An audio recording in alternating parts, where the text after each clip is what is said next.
Guess what? The new series. The new backstory.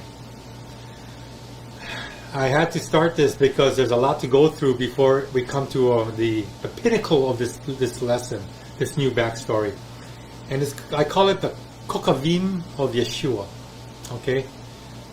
Now, I know some of you are not very, again, attuned to Hebrew, but Kokav in Hebrew means angel or divine being. Kokavim is plural, so angel in the plural is the angels or divine beings of Yeshua. Yeshua is the Hebrew name for Jesus. Okay? And, if you know me already, I'm going to give you as much Hebrew as possible. Even when I'm not teaching Hebrew, I'll be giving you Hebrew. So, but this, again, this series is going to be very interesting. And I promised to do this a while back. And I promised, especially Tammy, I'm sorry she's not here today, but she can watch it later. But let's begin. Where are we going on time? Oh, okay.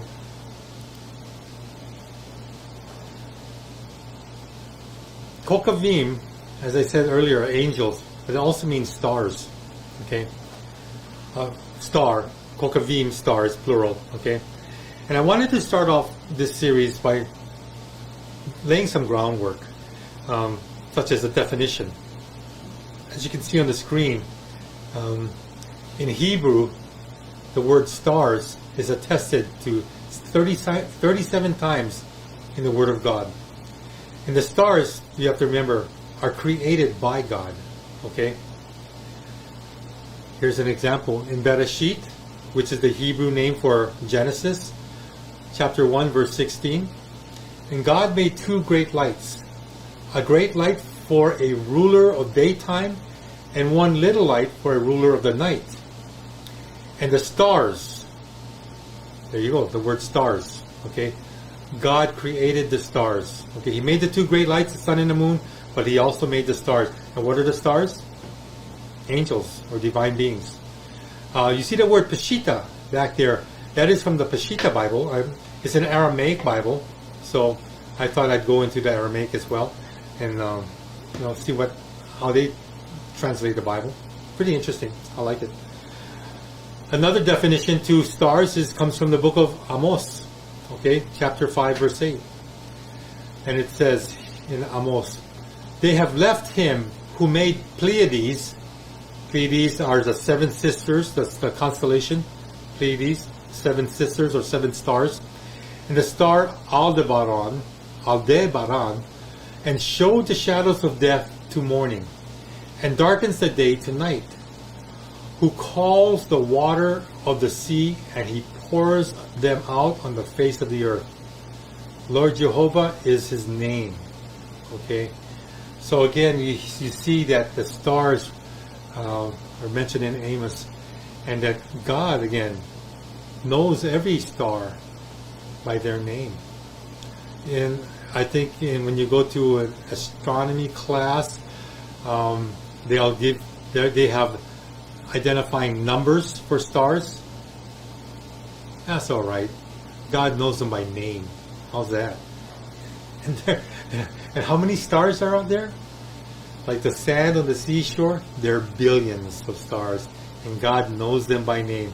And don't ever think that God says, what's your name again? I forgot what your name is. Star number 3,285,654. No, He knows them by name. So. Yeah, Enoch is also a pretty good testament to that, because Enoch, it has the courses of the luminaries. He says several times in his book that he was just so amazed that he knows them all by name and he calls them by his name. Yes, the book of Enoch. Again, there are a lot of sources that talks about what the stars are and who made the stars. Another one, again, Eov, the book of Eov, 9:9 says, He who made Pleiades and the star Aldebaran and the giant Orion. Now, I don't know about you guys, but for you novice astrologers or astronomers, they like to look at the constellations up in the night sky. Orion is one of the easiest constellations to find. 3 bright stars in a row that is a telltale sign of who Orion is. And you also need to understand that Orion was also a demigod whom God put up there in the sky for a very purpose of the evil that he was doing. But here, Eov mentions the giant Orion and the circuit of the south. The circuit of the south. Do you know about the circuit of the south? It just reminds me of a video that was being shared a couple of years ago on YouTube where it was pictures taken of the luminaries from Antarctica and how the moon just looks like so much larger there than it does, we're from the U.S. or from the northern countries. It's amazing. Well, when the moon is coming from its portal, and the portal that's going to be at the edge of the rakia, the firmament, it is very large for we who are on sea level that we can see at this level. Because once it starts to go up into the sky, it becomes smaller. Although the other night, the moon was pretty large. When we were driving to pick up Isaac from the airport, we saw it. Well, it's just because it was just coming out from the horizon. So, yeah. So, again, this is, Eov 9:9. Tehillim. Okay, Tehillim, that's the book of Psalms. Okay, Psalm 148, verses 2 to 5. Psalm says, "Praise him, all his angels. Praise him, all his hosts. Praise him, sun and moon. Praise him, all stars and lights. Praise him, heaven of heavens, the waters higher than the heavens. Let them praise the name of the Lord Jehovah, because he spoke and they existed. He commanded and they were created." How does this not tell you that God created all things? And stars are just one of the many. And did you get that? Praise him, heaven of heavens, the waters higher than the heavens. What waters is that? The waters above the rakia, right, Lisa? Yep, got to be the waters above the firmament. Yeah, the waters above and the waters below. We are encapsulated in water, people. Does not work on a globe. Yes, okay. So, with that, let's move on to more evidence, okay? The Wisdom of Solomon, chapter 13, verse 2. This is not the Book of Solomon.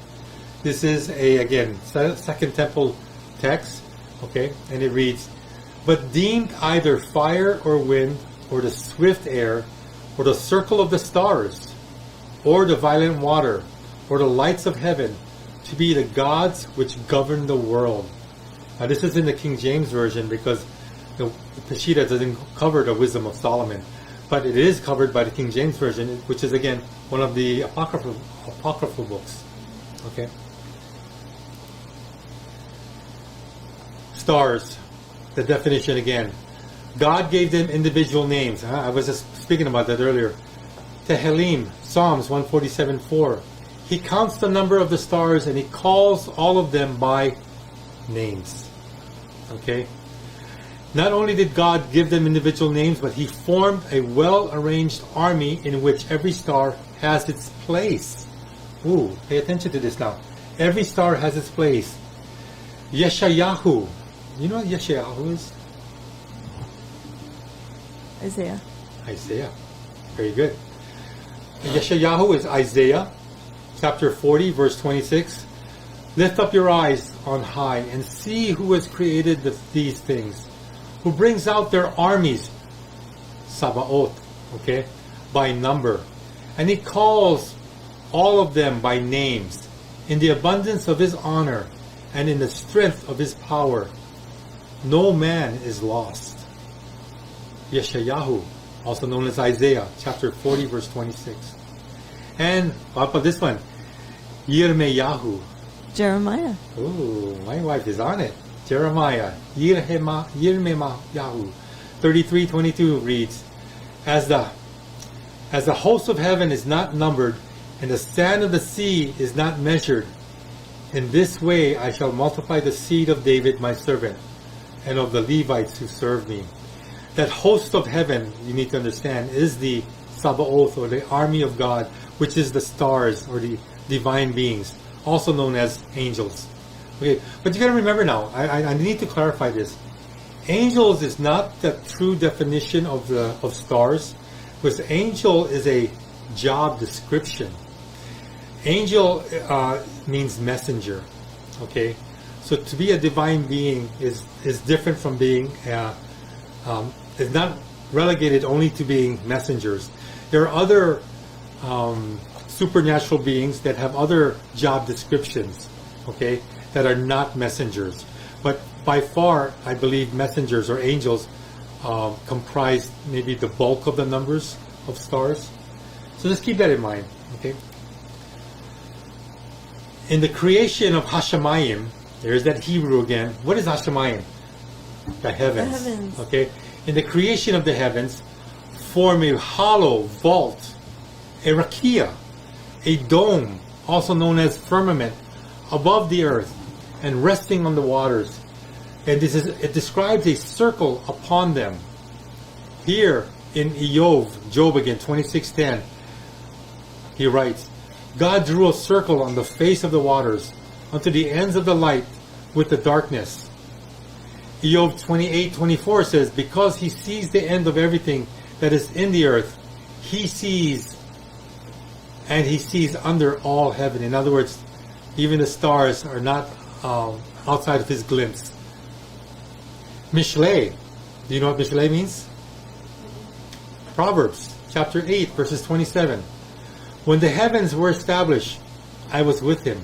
And when he made a circle over the face of the depths. Isn't that interesting? Here, another book that again is found in the Apocrypha.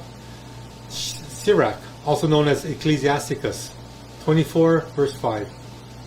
I alone compassed the circuit of heaven and walked in the bottom of the deep. God again lets his creation know, that the rakia was formed at his desire, and again, resting upon the waters, he describes the circle that he drew upon them. Okay. And that Sirach, also known as Ecclesiasticus, is what we just finished reading in Readers Club, and we're starting Baruch. Digital Readers Club. He just finished it. But if you don't want to miss out, again, I advise you to go to Digital Readers Club. They're going to be starting the book of Baruch, which is a very good book. Again, you can only gain from this, guys. Okay, finishing up the definition of stars. Therefore, they could be spoken of as a veil or tent spread out above the earth. Yeah, when you look at the stars at night, what do you see? A host of heavenly lights. Yeshayahu, Isaiah again, 40:22 says, and him who sits on the spear of the earth, okay, and its inhabitants are like grasshoppers, who stretched out the heavens like a vaulted bowl, and stretched them out as a tent for a dwelling. I don't agree with the word spear, though. I believe, again, you've got to go back to circle that he used earlier, but in the Peshitta, that's how they translated it. Again, it talks about how the stars were stretched out over the vaulted heaven, okay, like a tent for a dwelling. And Tehillim, Psalms 19:6, his going forth is from the end of the heaven, and his circuit unto the ends of it, and there is nothing hid from the heat thereof. This is in the JPS, the Jewish Publication Society. Again, speaking of God's creation like a tent. Now, we're moving into something a little bit more defined here. As we read, across which stars move according to laws strictly fixed and determined by their creator. And this is again meaning that all the stars, well, I should say, the majority of the stars you see in the heavens, the night sky, have boundaries. They're fixed. They're set in place by God Almighty, the Creator, and they, again, those that are obedient, not rebellious, hold to God's desire, His command. In the book of Baruch, which next week Digital Readers Club will be going into, 3:34, I'm giving you a head start. The stars shined in their watches and rejoiced. When He calleth them, they say, Here we be. And so with cheerfulness they showed light unto Him that made them. King James Version. Now, again, if you hold to the fact that stars are suns in the universe out there, how do suns actually rejoice? How do they actually acknowledge God? It's because they're not suns out there, S-U-N-S. They are divine beings, okay? Star Trek isn't real. Hey, I like that show. It's a lot of fake stuff that I like to watch. It's fun to watch, but it's not real. Yes, you're definitely right, Alian. Well, look, Sirach, Ecclesiasticus has in chapter 43, verse 10, on the orders of the Holy One, they stand in their appointed places. They never relax in their watches. The New Revised Standard Version, okay? And again, understand this. The stars are in their appointed places, and they never relax on their watch. How's that? Man, I wonder if they get paid overtime, you know? Wisdom of Solomon, chapter 7, verse 19. The circuit of years and the position of stars. The circuit of years and the position of stars. King James Version. So here we have stars. Stars as the heavenly or divine beings, B'nai Elohim, again, sons of God, okay, are brighter than earthly beings. But even among themselves, some stars are more brilliant than others. For one star differs from another star in splendor. This is again found in 1 Corinthians chapter 15, verses 40 and 41. So when you look at the skies, I know when you look at the skies, you'll see some stars that really stand out, so bright, and then some are very faint. And if you're like living in a city and there's a lot of light pollution, and you can barely see any of the weaker or less brilliant stars, yeah, unfortunately they get caught up in all the light rubbish, you know. But the bright ones still stand out. But if you should ever go out into the countryside, you know, where there's no street lights, no houses, no homes, no light, extra light pollution, now you can see all the stars, even the dull ones, and they come to life. Okay, so that's the definition on stars. Great research. Everyone is very impressed in the chat. I wanted to make sure we have an understanding of what stars mean. Now I want to go into the definition of planets. Planets! Again, Star Trek. Going to worlds. Okay. Planets. The definition of planet. Since the word was coined by the ancient Greeks, has included within its scope a wide range of celestial bodies. Greek astronomers employed the term asteres planetae, and I guess you can. I put it in English here. This is the Greek asteres planetae. There it is. I'm sorry, I put it in blue. Kind of blends in with the background. Asteres planetae. How is that defined in Greek? Wandering stars. Okay, planets are actually wandering stars, for star-like objects which apparently moved over the sky. Over the millennia, the term has included a variety of different objects, from the sun and the moon to satellite and asteroids. Again, this is Wikipedia. I have to disagree with asteroids. They're actually something else. Okay, I'll get into that later. In the book of Jude, verse 13b reads, Asteres planetae. Whoa, no way. Okay, wandering stars, from whom blackest darkness has been reserved forever. Ooh. Okay, now see, gotta make you think about that one, right? What does it mean that these wandering stars have the blackest darkness reserved for them forever? Sounds pretty harsh if you ask me. Yes, it is. It's judgment. The book of Jude talks about judgment on these so-called planets or wandering stars. And why? Because they did not obey God's order of their specific location. And in their rebellious nature, now God has punished them to wander the skies. And as they're wandering the skies, they also have judgment on top of them. a judgment of darkness, which will be forever. God does not fool around when it comes to his family beings that rebel against him. He will judge them. And so here, planets, or asteris planetae, wandering stars, are not what you think they are. Okay? And if you are having trouble with that, and if NASA is a part of your lifestyle, I can't argue with you. Well, yeah, I can, but there's no sense arguing with you. You actually have to come with an understanding that comes from God, not from some man-made organization that was created to take a big chunk of our tax dollars for frivolous research. So again, keep in mind, what's being taught here. Their budget was increased double by the Trump administration. I think it's up to $19 billion now per year. Wow, we could sure use some of that money, right? Space Force. That's what it's supposed to be for. Yep, I know. It's ridiculous. In continue with planets, okay? In Melachim Bet, what is Melach? What is Melach in Hebrew, guys? King. Okay. Melachim is plural. Kings, right? Bet is the second letter, so second letter means second kings. That's in your Bible, second kings. You can get fancy and says, hey, yeah, I read in Melachim Bet, second Kings, chapter 23, verse 5, this word right here. Velamaz zalot. Melamazao. Here, I put it in English for you guys that cannot read Hebrew yet. What does melam mazalot mean?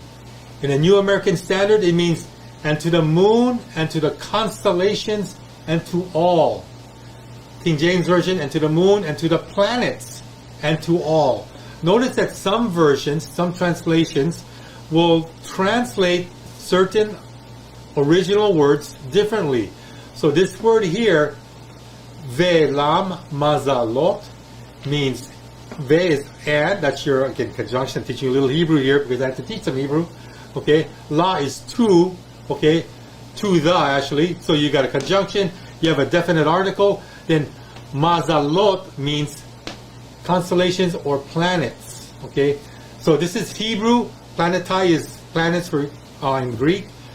Mazalot is planets in Hebrew. Okay, and as Lisa was saying earlier, in First Hanok, which is Enoch, chapter 80, verse 6, it reads, "And many chiefs of the stars shall transgress the order prescribed."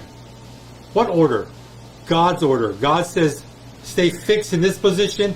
That is your job. Okay? "And these shall alter their orbits and tasks and not appear at the seasons prescribed to them." Why? Because some of those so-called mezalot disobeyed and rebelled against God and started to wander the skies. And this is where, again, First Hanok talks about how they are, again, going against the order of God, and that these are not sticking to their place in the heavens, and now are doing something that is totally, how can I say this, not conducive to what God's original creation planned. And yet, God will still use them for His glory. There you go. We're done with the definitions. And again, I think I'm going to stop here. You're probably saying, "Whoa, look at the nice fireworks." Yeah. Yes. Markulis was sharing a scripture from Deuteronomy 4, verse 19. "And lest you lift up your eyes to the heavens, and shall see the sun, and the moon, and the stars, all the hosts of the heavens, and you be drawn away into bowing down to them and serving them, which Yahweh your Elohim is allotted to all the peoples under all the heavens." So, Devarim, Deuteronomy 4:18. Thank you, Mankulos. I actually had that verse. I don't know why it's not up there. Must have been a long evening. I was midnight oil, man. I was tired already. But we're going to continue this later. Again, the Kokavim of Yeshua. This is actually very intriguing. It's going to get even more exciting now as we get into it. I just have to get past the definitions. So for anybody that misses this class this week, next week or during the week, go back and watch it so you can get the definitions down, because we're going to start running next week on. Okay? So with that, I'm just going to give me a little break so I can get a little bit more water. Then we're going to go into the biblical Hebrew segment of our class. Thank you for being patient and sticking it out with us.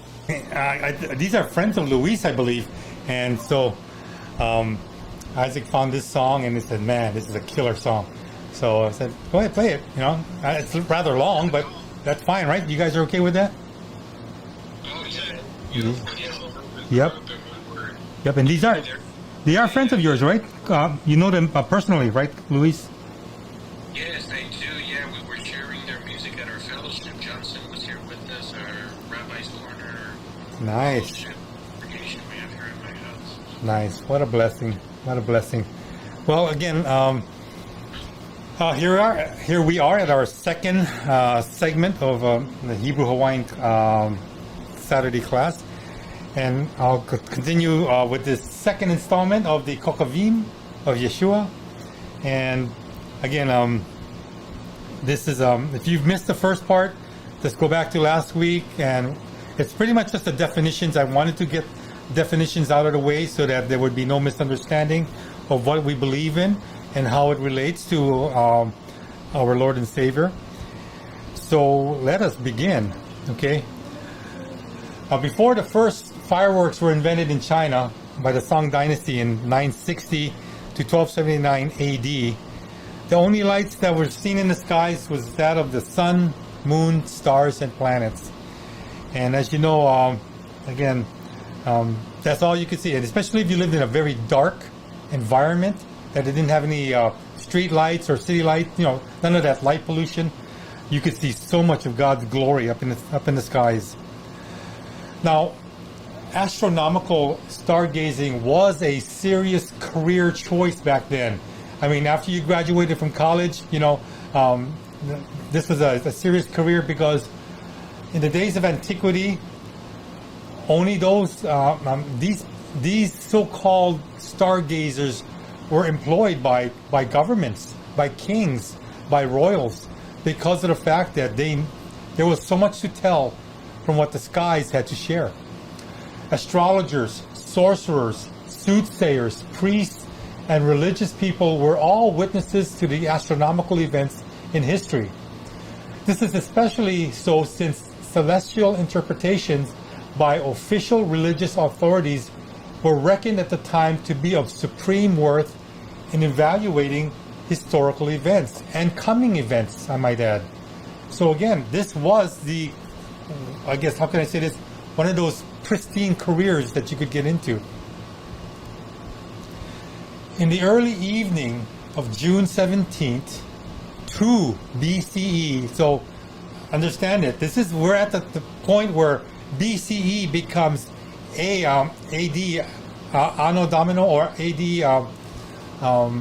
ADE. And all the cities around Babylon in Mesopotamia were aglow with the talk about a spectacular astronomical event that was being witnessed in the western sky. Okay, what had been monitored for several weeks was the planet Venus moving eastward among the stars on what appeared to be a collision course with the planet Jupiter.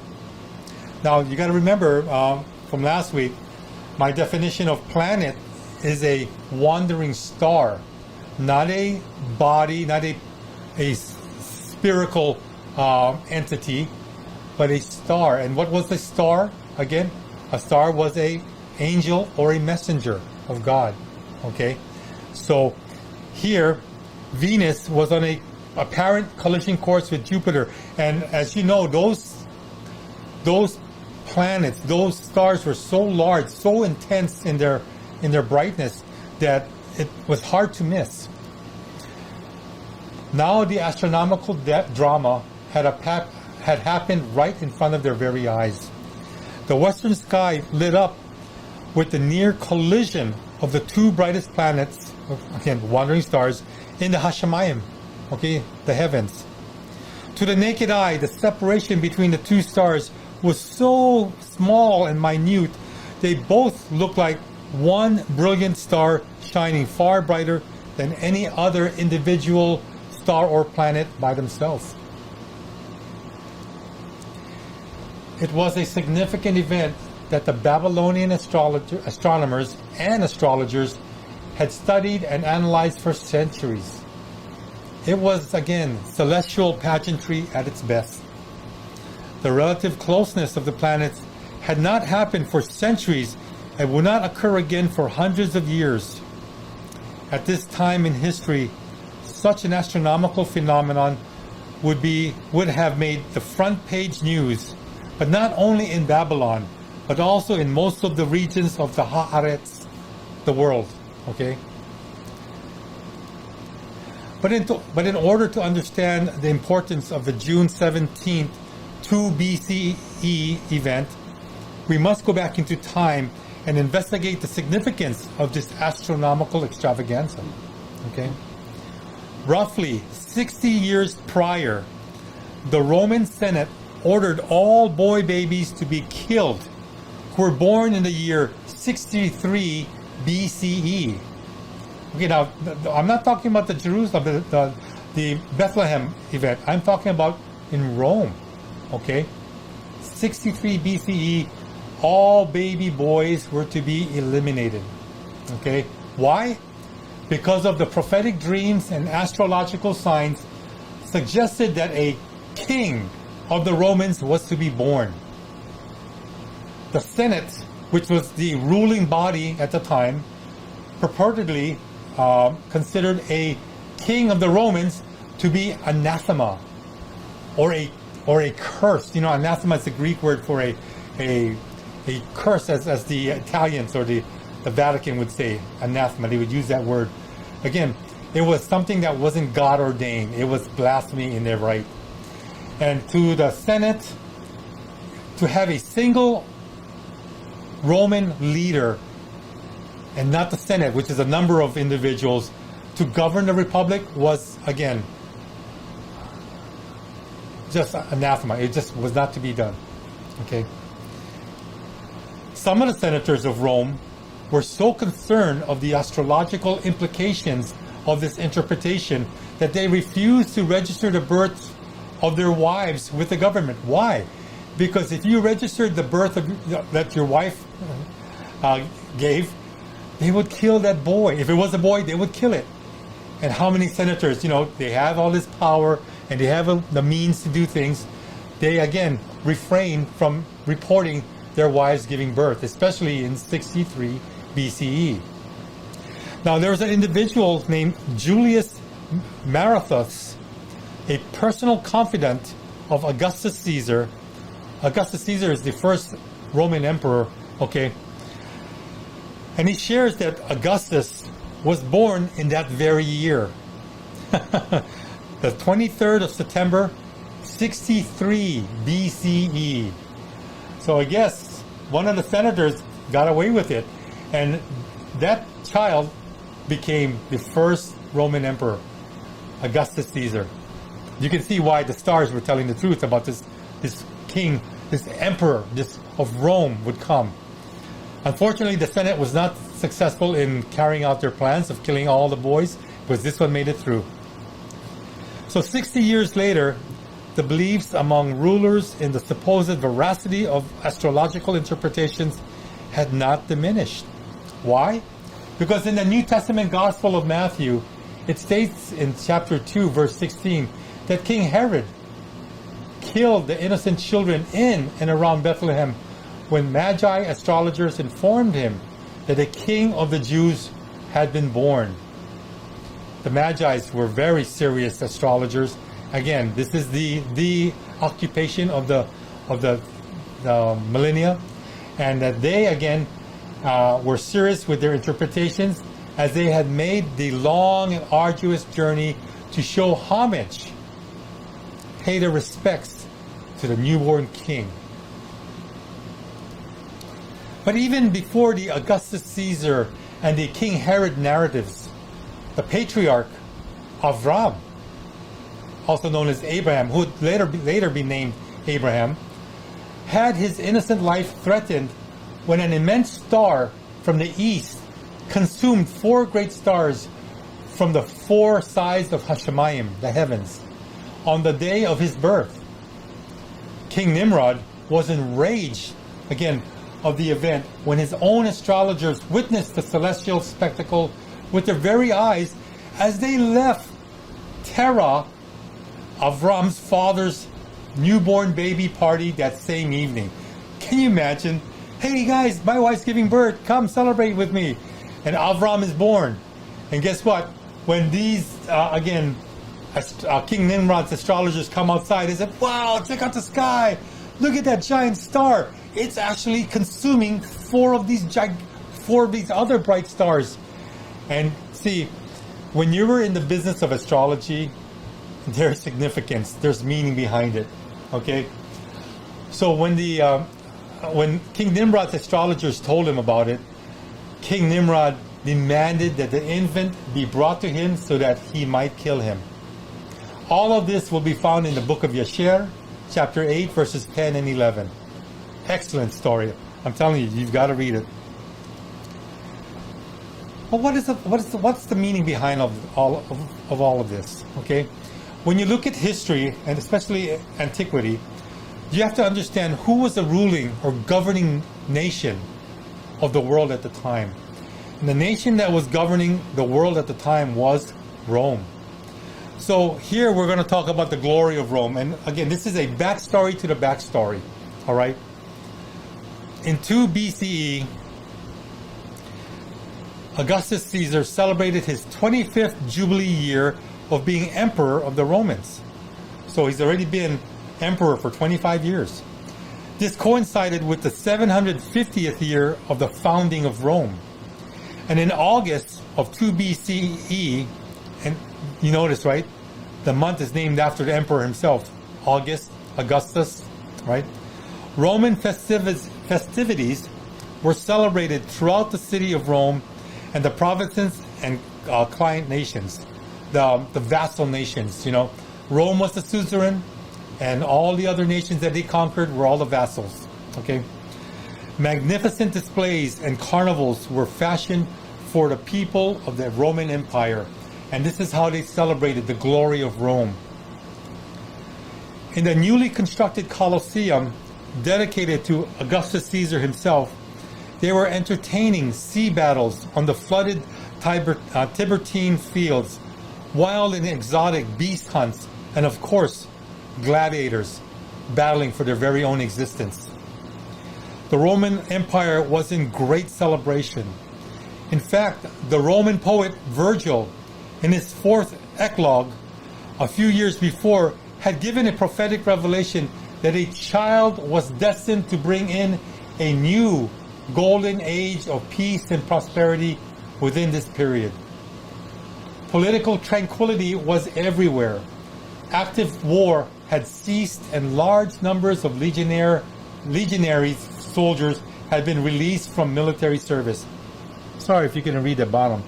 But this is a time when all the warfare that Rome had engaged in to develop their massive kingdom was now declining because peace was surrounding them. It seemed that the Roman state, under the leadership of the Emperor Augustus, had secured this for the Roman Empire. By the year 2 BCE, the world saw Augustus as a type of Prince of Peace. Interesting title, huh? Who was then in charge of the greatest empire on earth. Virgil's prophecy of a golden age was seemingly coming true. But in the previous year, 3 BCE, a decree went out from Augustus that required the entire Roman people scattered over the empire to register their approval that Augustus Caesar should be given the most prestigious title of his career, the title called Pater Patriae, the father of the country. This registration of people, also known as a census, in all the areas of the empire was an oath in which individuals proclaimed the Emperor Augustus as the father of the country, the Pater Patriae. This universal census of the allegiance to Augustus was demanded of those who claimed any kind of authority within the empire. And the whole empire responded, and Augustus was gloriously proclaimed Pater Patriae, the father of the country. Now you can understand what was going on when Joseph and Mary had to leave Nazareth to go where? To Joseph's hometown, Bethlehem, because all were required to fulfill this census and declare an oath that Caesar Augustus was the father of the country. Interesting. In celebrating the Pax Romana, the peace of Rome, brought forth by Augustus, even the heavens themselves burst out with great fanfare. The heavenly bodies celebrated with a variety of conjunctions and stellar planetary relationships. To the Romans, the period from 3 to 2 BCE seemed to be showing a heavenly approval of the greatness and the sovereignty of Rome and its empire. Recalling, again, the near collision of Jupiter and Venus on June 17, 2 BCE in the western sky, the union of the two wandering stars produced an extremely giant and brilliant star that also happened to coincide with a full moon in the eastern sky. Thus, the entire sky, and I'm talking about the rakia, okay, also known as the dome, was illuminated in celestial brightness. Night became day, virtually, by this heavenly celebration. This takes us now to astrology, okay? Leo, the central sign of royalty. Wow. In biblical and non-biblical astrology, the sign of Leo was not only reckoned as being the head of the zodiac, but it was thought to be ruled by the sun, the chief star of the heavens. It was called a royal constellation. Not only was Leo, again, the head of the zodiac, it was the beginning of the zodiacal year. You know, years have to start somewhere and have to end somewhere. Much like in our Greco-Roman calendar, where January is the beginning of the year and December is the end of the year, Leo is significant.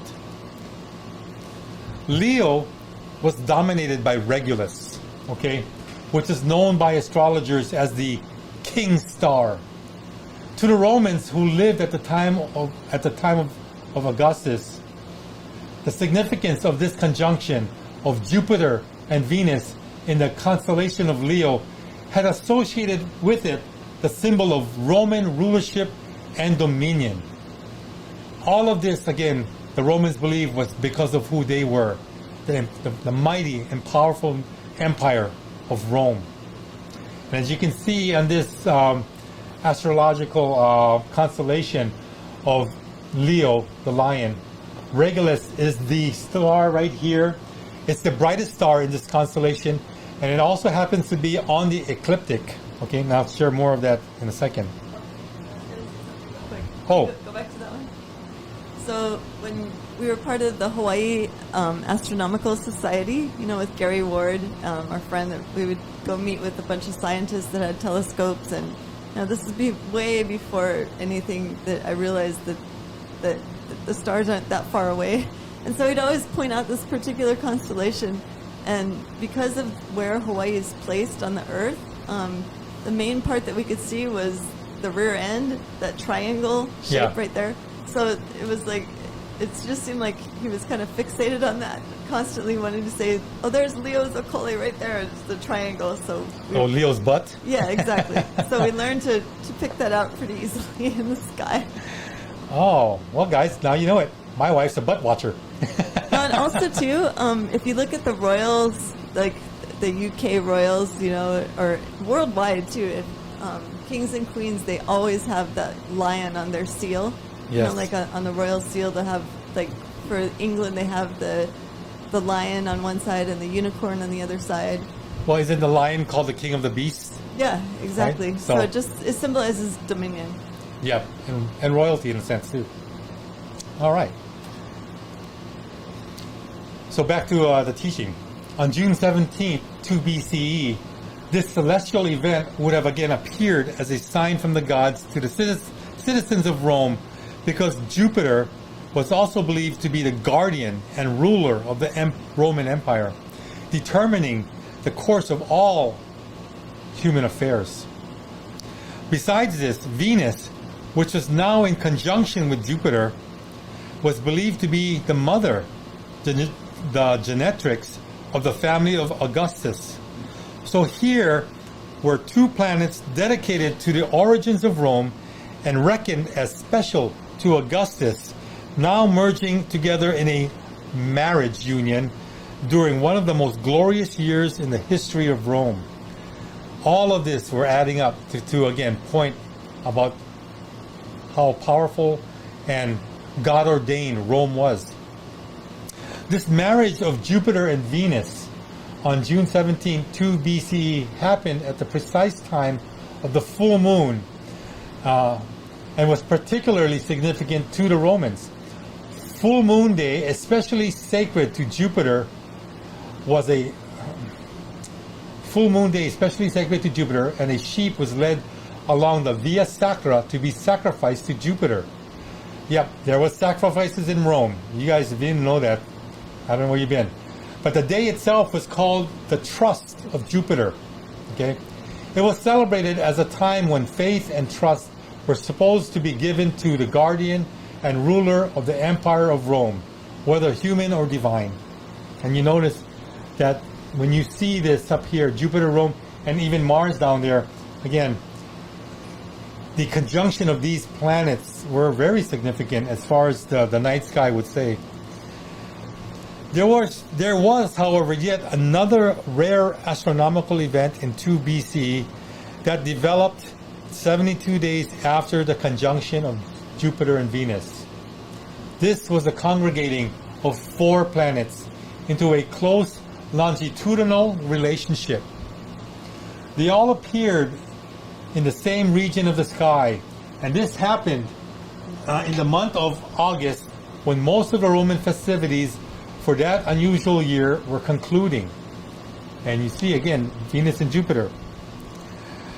On August 27, 2 BCE, Jupiter and Mars were only 0.09 degrees from one another with latitude considered. I mean, they were so close.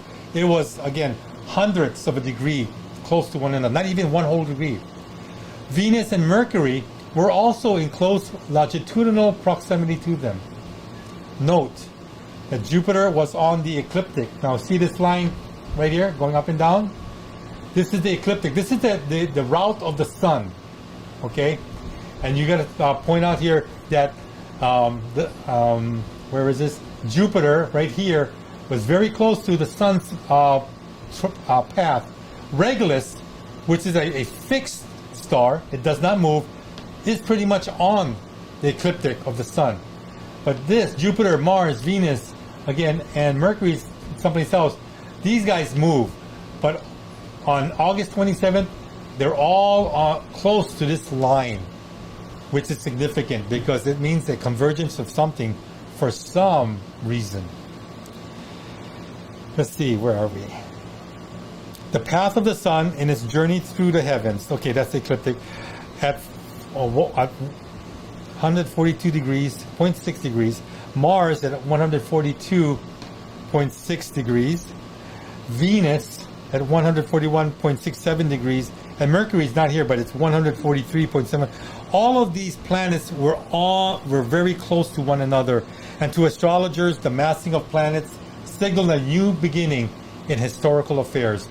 Again, if you had a job learning and reading the stars, this was very significant. And check this out. All these 4 planets were clustering near one another in the ultra-significant constellation of what? Leo the Lion. Okay? So you have Venus, Mercury, Jupiter, and Mars, and they're all within the constellation of Leo. This was the beginning zodiacal sign for the astrological year, and it was considered to be denoting royalty and power for any of the planets found within this constellation. Remember, Leo was the king of the beasts. So any planet that was within this constellation during this time was considered royal and empowered.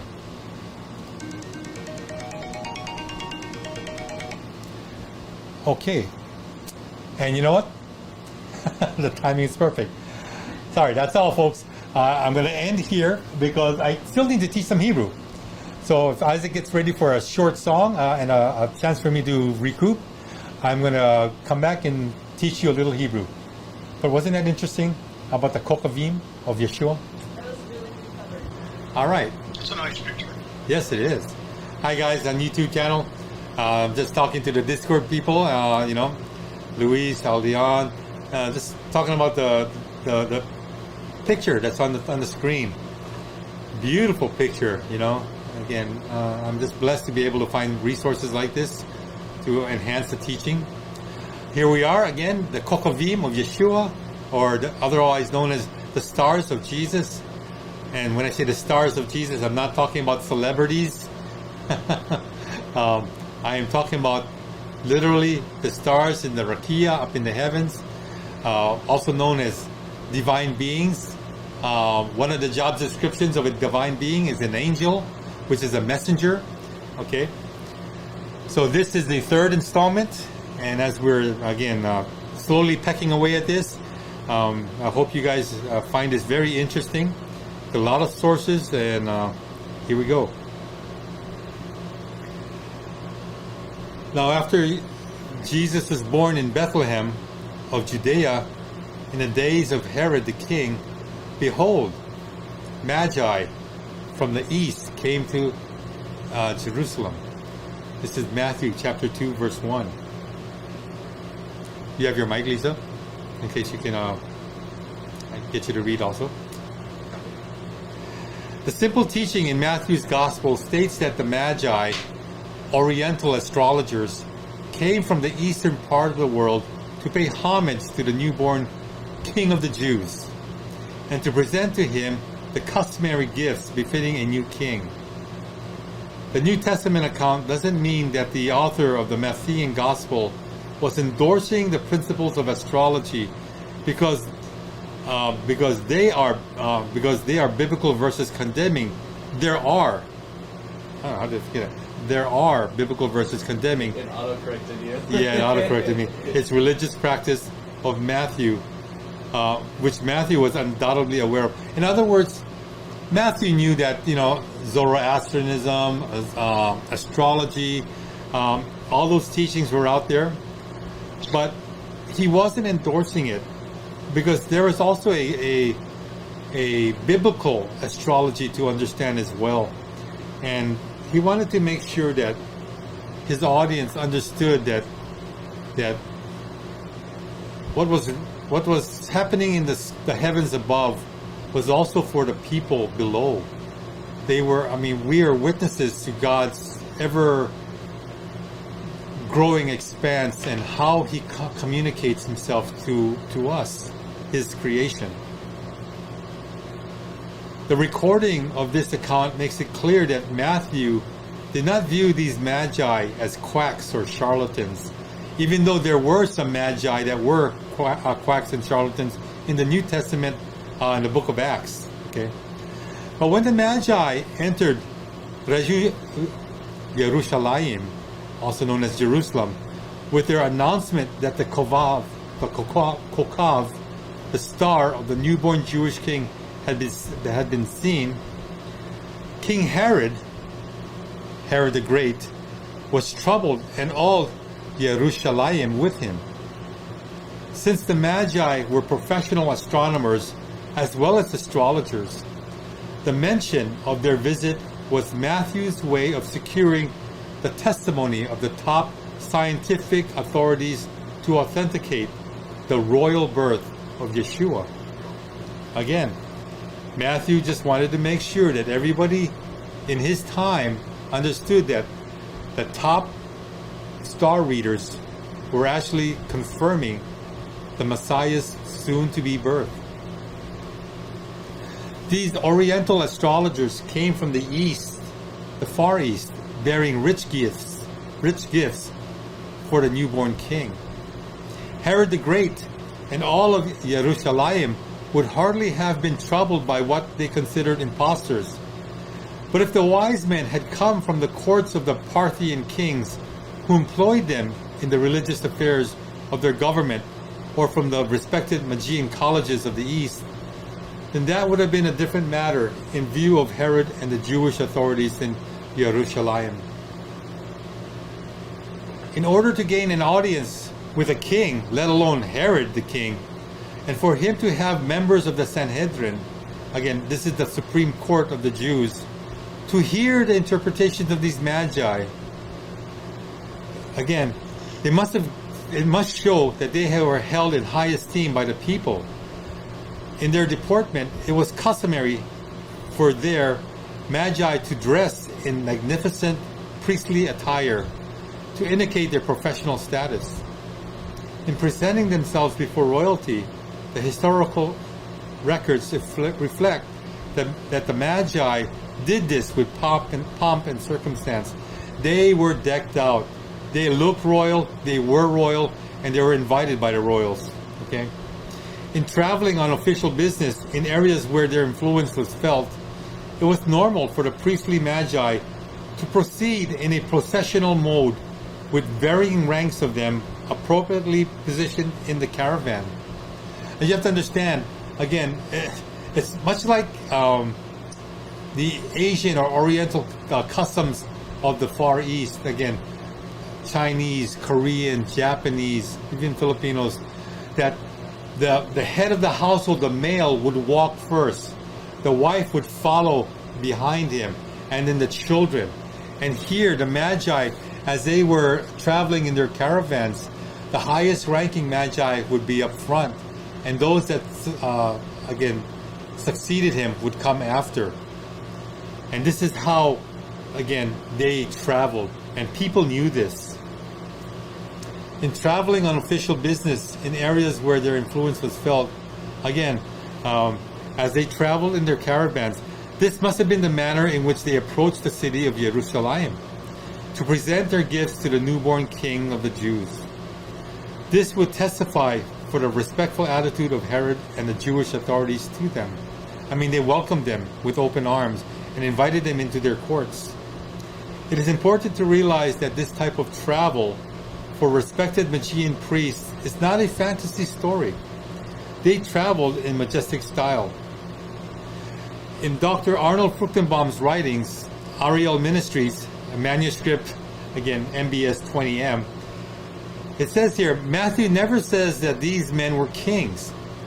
Again, Dr. Fruchtenbaum argues that they were just wise men. We know for certain that these were not kings because the specific title they were given in the Greek text is magoi for singular or magi for plural, which means wise men, or more specifically, astrologers. What we have in the Matthew account are an unknown number of astrologers from the East. In the Bible, the East is always the area of Mesopotamia, so there are at least 2 astrologers from Babylon, and this is again Dr. Fruchtenbaum's stance. But in the book, The Search for King Solomon's Treasure, The Lost Isles of Gold and the Garden of Eden, author Timothy Schwab of the God Culture writes, this passage also addresses the number of wise men, wise kings, yes, kings, he emphasizes, who came after Messiah's birth. With the list provided in David's prophecy in Psalm 72, we know that there were more than 3 kings, however. This is again in his book, pages 239 to 40. Lisa, do you mind reading? Soon, hang on. Oh no, right here. This is it, right here. This is Psalm 72. Verse 8. May he have dominion from sea to sea, and from the river to the ends of the earth. May desert tribes bow down before him, and his enemies lick the dust. May the kings of Tarshish and of the coastlands render him tribute. May the kings of Sheba and Seba bring gifts. May all kings fall down before him. All nations serve him. Long may he live. May gold of Sheba be given to him. May prayer be made for him continually, and blessings invoked for him all the day. Thank you, Annie. You might want to comment on this too. So, with the God culture, if you were to watch their YouTube teachings, one of the big things that Tim and his wife Anna proclaim is that the kings of Tarshish and of the coastlands actually fall in the area east of Asia, Asia Minor, in fact. And when they speak of the coastlands, it's actually speaking of the isles, right? Yeah, the islands of the east. The islands of the east. The far east. And where are these islands, Lisa? And these are in the Philippines. And one of the reasons why I think that they would have said there was only 3 kings is because there's 3 major areas in the 7,500 island archipelago of the Philippines. There's the north, which was called Ophir. We call it Luzon today. There's the central area, which is Visayas, and that's where Shiba or Cebu is located, the central region. And then there's the south of Mindanao, and Yeah. that's Tarshish. Perfect. Yeah. Oh, that's the next part. Yes. My wife is on target with me. We are, again, now. So when you're asking where did the Queen of Sheba come from, it's not Ethiopia, although there may have been a queen that came from Ethiopia that had goat feet, as described in the Keber Nagast. It wasn't the same queen that brought the gold, incense, and myrrh from Sheba or Cebu. I actually think that Timothy says that he believes that there were maybe at least 6 magi, if not more. The Parthians, when they were inviting the magi to consult with them, they always came in a dozen magi. So again, a lot of times people will think there were only 3 because there were 3 different gifts. That is a very eisegetical perspective, thinking, oh yeah, 3 presents, got to be 3 kings. No, you're going to have 12 magi bringing 3 distinct gifts, and all of them bringing, what was very important for blessing newborn or newly enthroned and established kings. Also, too, knowing the culture of the Philippines, the Filipinos, when they travel, they don't just travel with like 3 people. They bring the whole 9 yards, the whole ohana, the whole family. So there could have been hundreds of them. And it's kind of a deception, too, with, the pictures you see of the wise men on the camels. I'm sure that maybe they had to rent a camel once they got to the port, Uber camel. Uber camel, yeah. Right. But most of their trip would have been on the sea because there was a fleet of ships, as described in the story of Jonah, where he was trying to get to Tarshish. And because the ports were broken up at Ezion Geber, which would have been much closer to travel in the days of Solomon, in the days of Jehoshaphat, it describes in 2 Kings that those ports were broken up. And so the kings would have had to go all the way from the Philippines, traveling west around Africa, and then in through Gibraltar into the Mediterranean, and then would have ported at Haifa. And from there, they could have done Uber camel, or that's maybe where you get the symbology with the camels. Right. Yeah, and again, so many possibilities. But as Timothy Schwab writes, ancient Ophir was divided into 3 territories, just as it is today. Ophir as Luzon, Sheva as Visayas with Siba and Sabah, and thirdly, Tarshish as Mindanao, all of this located in the Philippines. Thus, the commentaries claiming this theologian was unaware there were more than 3 kings are likely lacking context, as well as those claiming that the Bible never defines these as kings, when David most certainly did. Because in Psalm 72, David calls them kings. So, again, as Dr. Arnold Fruchtenbaum was one of my professors in seminary, I don't agree with everything that he teaches. And then again, with even Timothy and the God culture, I like a lot of his teaching, but I don't agree with everything he teaches. And again, I have even more information to share. But Lisa, you want to say something? Speaking of Dr. Fruchtenbaum, we traveled with him on a 6-week educational tour to Israel, where he's from. He lives in the U.S. now. But on that tour, there was only about 23 of us, and so we got to know him on a more personal basis. And when we were walking through the streets of Jerusalem, I was asking him a few questions and asking him, so are the Hebrews and Jews the same people? And he just said, no, they're totally two different groups of people. That the Jews that live in Israel now are different than Hebrews. And I said, well, where would you think the original Hebrews would come from? And he just looked at me right in the eye and he said, research the Philippines. And I was like, what? Because I had no idea back then. I thought maybe he was joking around. But then when I finally did see the videos from the God culture, everything started to make sense. So just that little thing. So he knew. Thank you, Annie. There's more evidence that the Magi were kings. And it comes from the book of Dr. Ernest Martin, The Star of Bethlehem, the star that astonished the world. In it he writes, the account recorded by Matthew fits well with other journeys of the priestly Magi when they were presented to kings or emperors. When Tiridates of the Order of the Magi was made king over Armenia by the Emperor Nero, the new Magian king went to Rome with other Magi to present gifts to Nero. A great deal of ceremony was associated with this visit. So this, again, must have been the case with the Magi who came to Herod.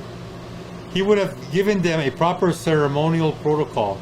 This is why all Jerusalem knew of their coming and why members of the Sanhedrin were summoned to hear their interpretations on the star which they had seen. Dr. Fruchtenbaum writes, suddenly astrologers arrive in Jerusalem asking the question, where is he that is born king of the Jews? Did they gain this knowledge through astrology? This incident raises a number of questions. First, how did these men know anything about the birth of a Jewish king? And secondly, even knowing about the birth of a Jewish king, why would Babylonian astrologers want to come and worship other Jewish kings? Why would they want to worship this particular king? Good questions. Again, the question is, how did the wise men know? Well, Dr. Fruchtenbaum continues. First of all, let's focus our attention on the issue of the star. To be with, that this was no ordinary star is evident by the actions of which this star took. The star is referred to as his star, or the King of the Jews star, in a way that other stars simply cannot be. Dr. Fruchtenbaum continues and writes, this star appears and disappears. This star moves from east to west. This star moves from north to south. This star hovers over one single house in Bethlehem and points to where the Messiah is. Any literal star as we know it that would hover over only one house in Bethlehem would destroy this entire planet. It is very evident that this cannot be a literal star. The Greek word for star simply means radiance or brilliance. By this star coming in the form of a light, what we actually have here is the appearance of the Shekinah glory rather than the astrologer's star.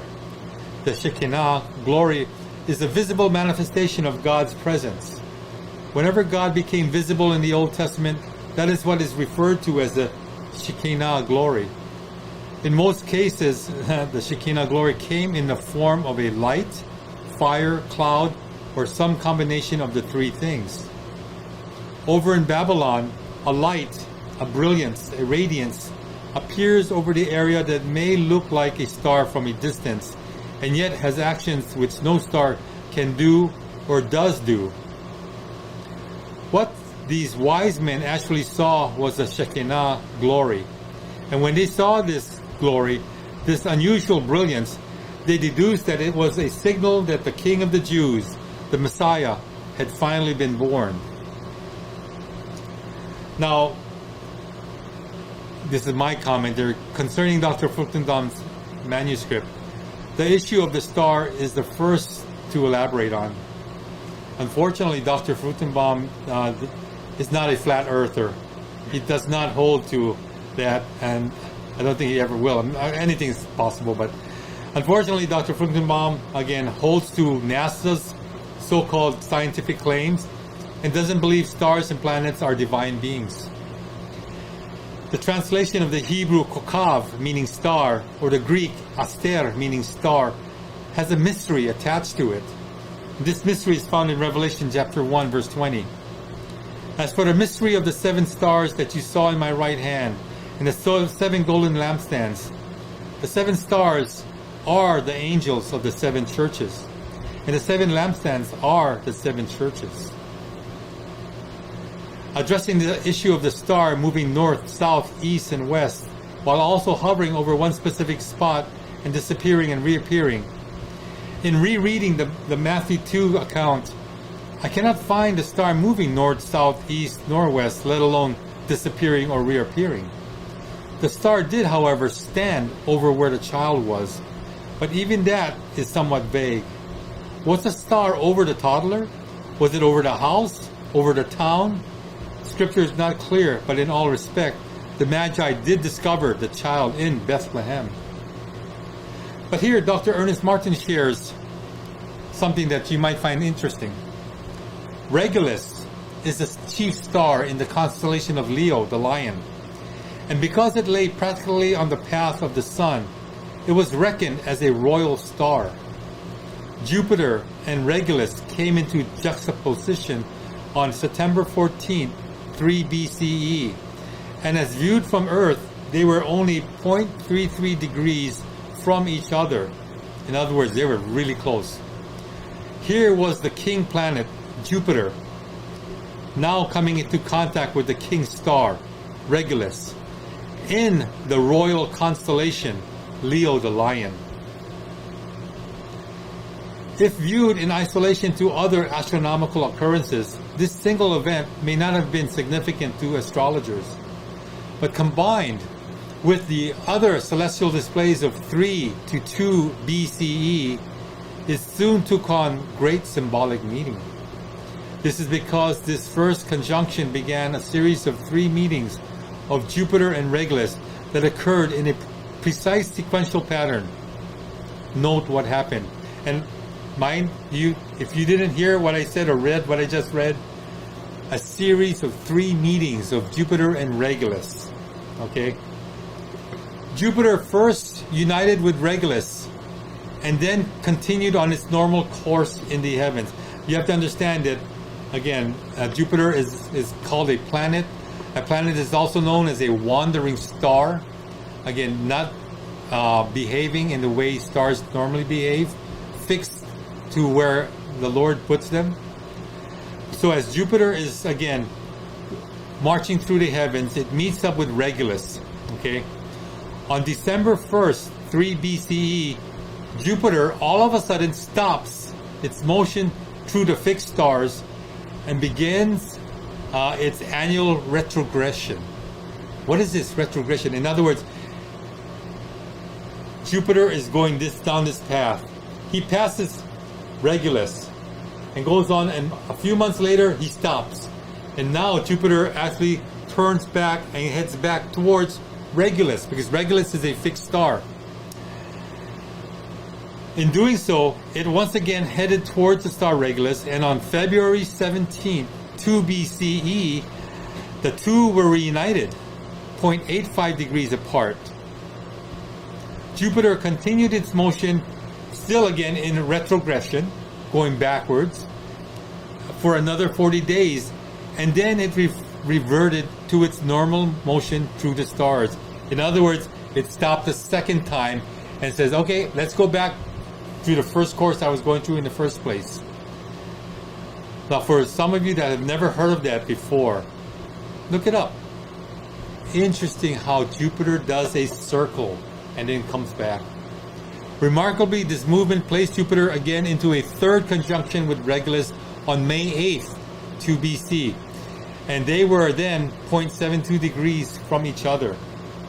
The visible effect of these 3 conjunctions of Jupiter, the king planet, with Regulus, the king star, would have shown Jupiter making a circling effect over and around Regulus.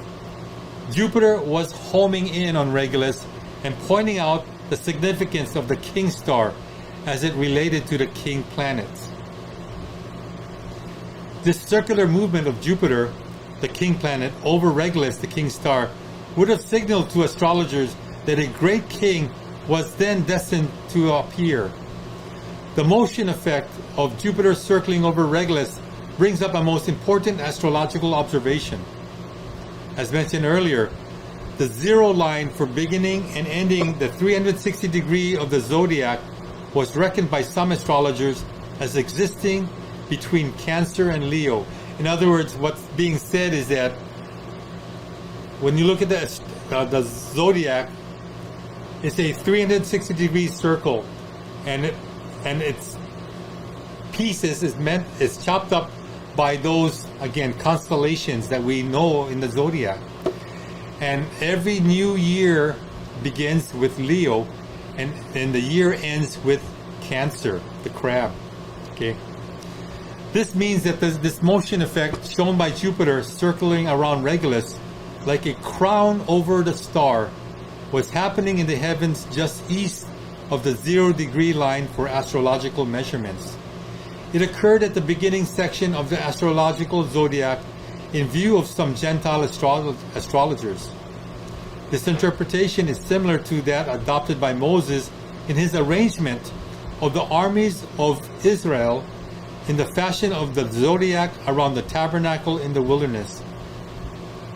In other words, when the tabernacle was made, and as they were going from Mount Sinai to the Promised Land, the tabernacle would be centered in the middle, and around the tabernacle would be the 12 tribes of Israel, protecting the tabernacle, defending the tabernacle.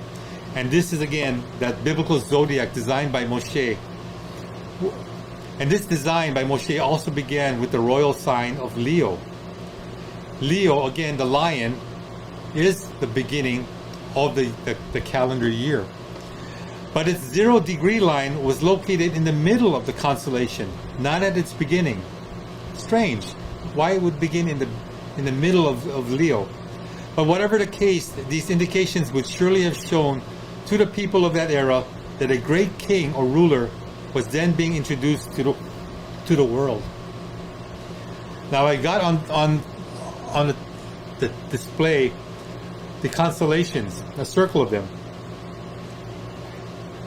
You notice where Leo is at, okay? To the right of Leo is the crab, okay? And this is going counterclockwise, just because this is the way it was drawn up.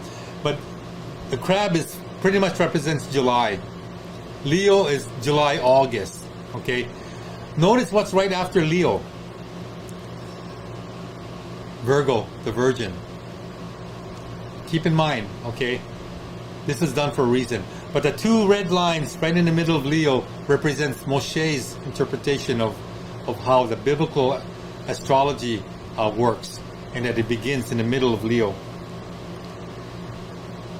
Who was the greatest ruler then in existence? It was Augustus Caesar, Emperor of Rome. When were these celestial events happening? Note the chronological significance. They coincided with the 25th year of Augustus' elevation to supreme power over the Romans, the 750th priestly anniversary of the founding of Rome, and the exact year the people and the Senate of Rome gave Augustus his supreme title. You remember, I mentioned this 2 weeks ago. Pater Patriae, the father of the country. To those in Rome, it seemed like heaven itself was giving approval for the emperorship of Augustus, and that the government of Rome had the divine right to world sovereignty. Hardly a person in Rome would have disputed that interpretation, and most people would have agreed that the astronomical evidence in support of it was overwhelming. But in another part of the world, those outstanding astronomical signs were viewed in a different way. As an example of this, some magi from the Eastern world were also watching these wonderful celestial phenomena, denoting the advent of royalty.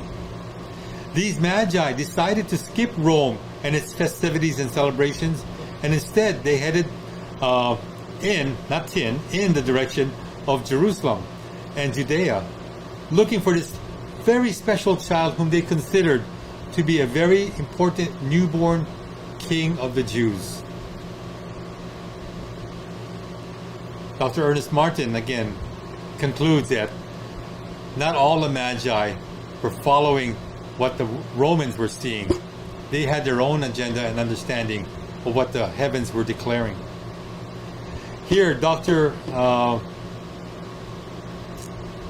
Fruchtenbaum continues by saying, having determined that this star was not a literal star but the Shekinah glory, still does not answer all the questions. The one question still is, how did the wise men know anything about the birth of a Jewish king? For the answer to this question, we must look at the Old Testament. And to begin with, we must note that the only place in the entire Old Testament that dates the Messiah's coming is the famous 77s, or 70 weeks of Daniel, chapter 9, verses 24 to 27. Besides this, the book of Daniel was not written in Israel, but in the city of Babylon, and much of it was written in Aramaic, the language of the Babylonian Empire. So it was that, in the city of Babylon, a book was written which prophesied when the Messiah would come. Dr. Fruchtenbaum also depends heavily on Judaism's alternate definition of glory, called the Shekinah glory. You see, it's used in rabbinic literature to signify God's presence. In reaction to Hellenism and paganism, Judaism attempted on the one hand to preserve the biblical notion of God's presence, while on the other hand emphasizing the vast gulf between deity and mankind. Although the word Shekinah doesn't occur in the Bible, the root or shorish, shin, kaf, and nun occurs in the verb to dwell, and in the noun mishkan. And for some of you that know what mishkan is in Hebrew, it's the tabernacle or the dwelling place. Okay, Shekinah also appears either as a pillar of cloud, a pillar of fire, or as light, as I mentioned before. But that's not all. Daniel was also associated with Babylonian astrologers. And if you look into Daniel chapter 1, verses 19 to 20, chapter 2, verses 12 to 13, verses 47, and chapter 4, verse 7 to 9, and chapter 5, verses 11 to 12, you will find that Daniel again was in Babylon, relating to the astrologers of Babylon. Now, Nebuchadnezzar, also known as Nebuchadnezzar, not having much spiritual discernment, did not realize that the source of Daniel's ability was not the stars of the heavens, but the God of heaven. Nevertheless, Nebuchadnezzar made Daniel the head of all the astrologers of Babylon. It was in the environment and in this company that Daniel penned his book, revealing the time of Messiah's coming. A day came when Daniel was able to save the lives of all the Babylonian astrologers.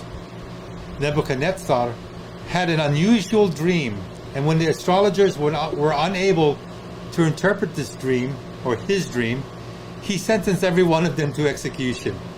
How is that for being a leader? You don't perform, you die.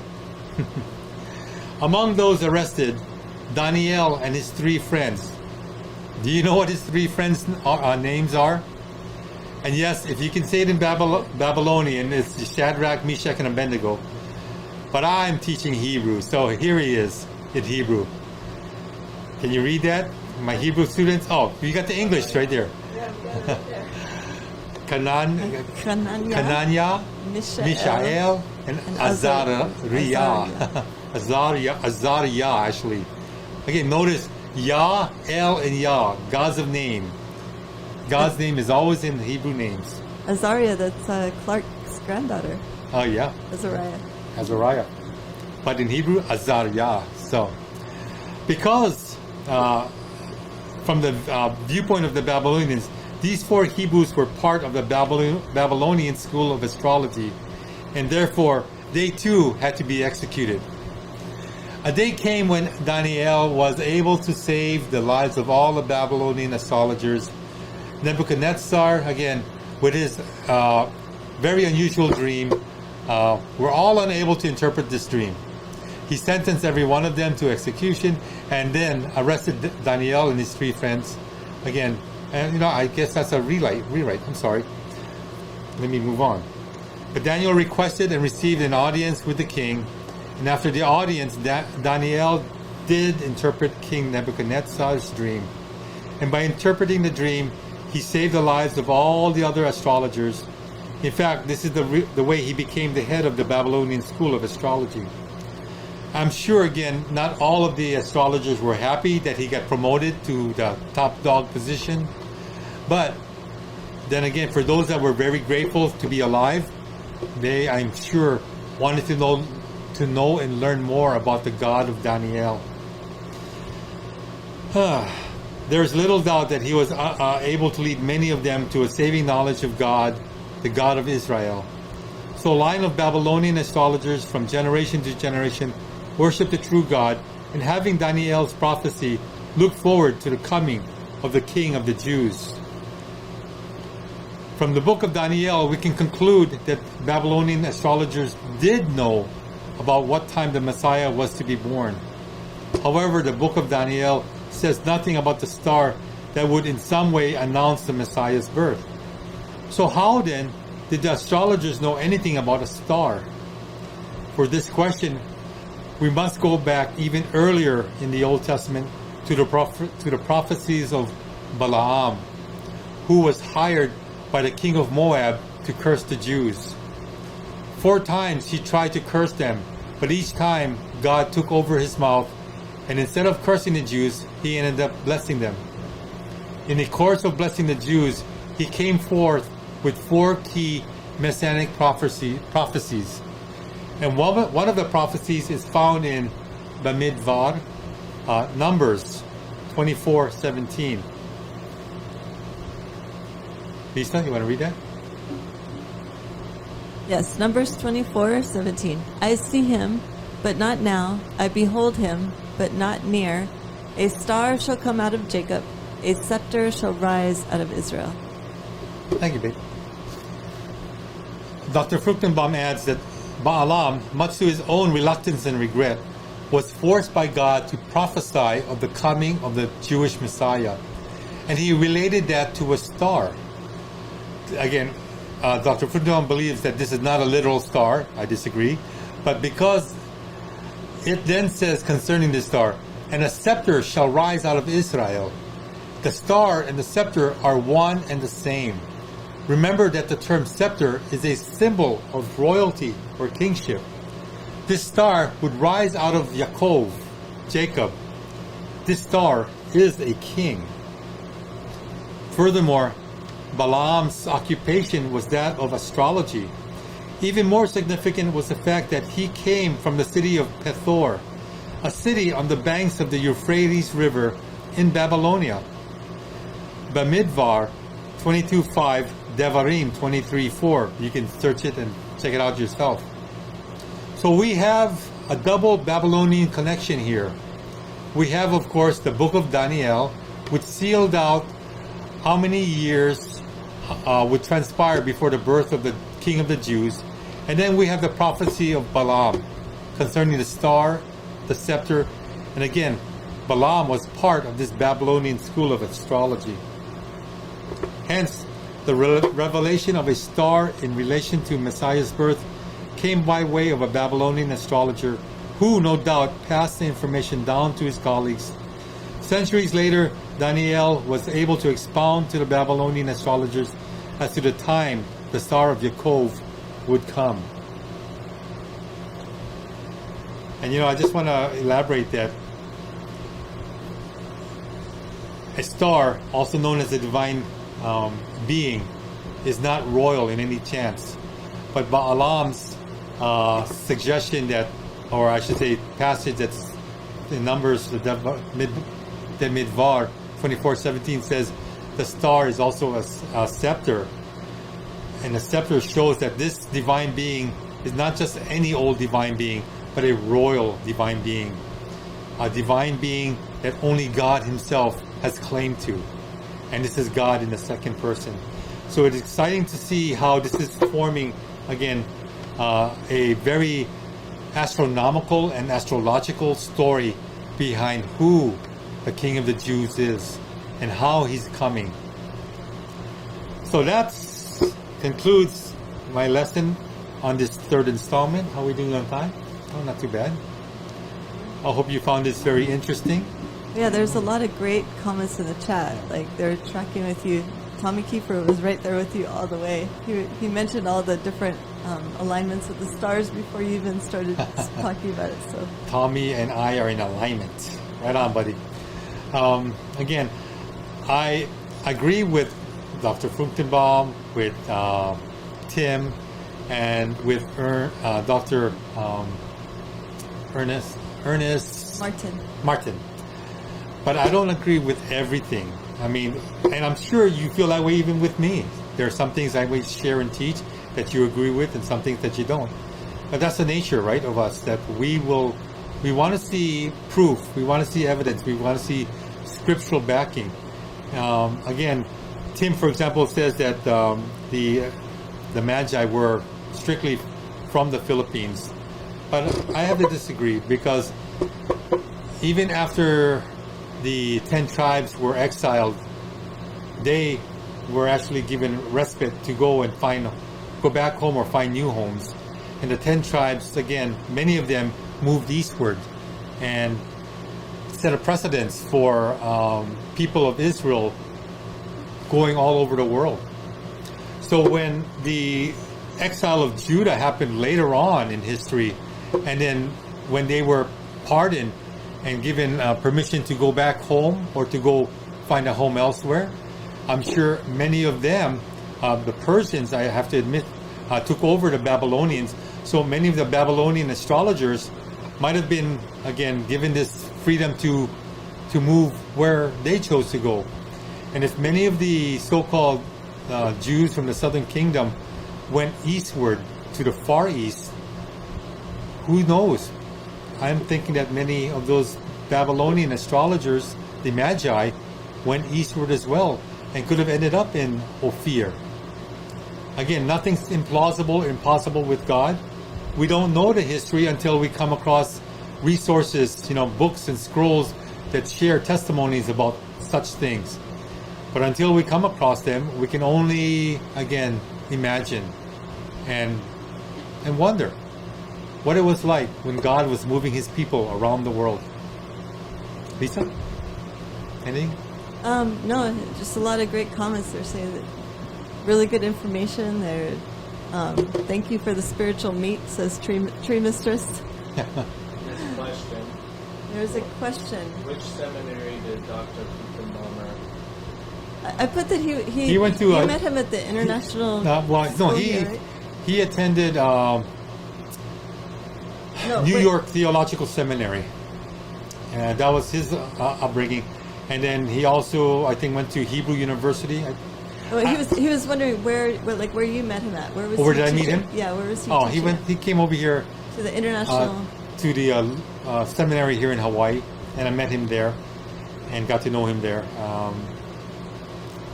He graduated from Hebrew University and then Dallas Theological Seminary, I think, right? He taught at Dallas Theological Dallas. Seminary, and but he got his doctorate at New York, in New York.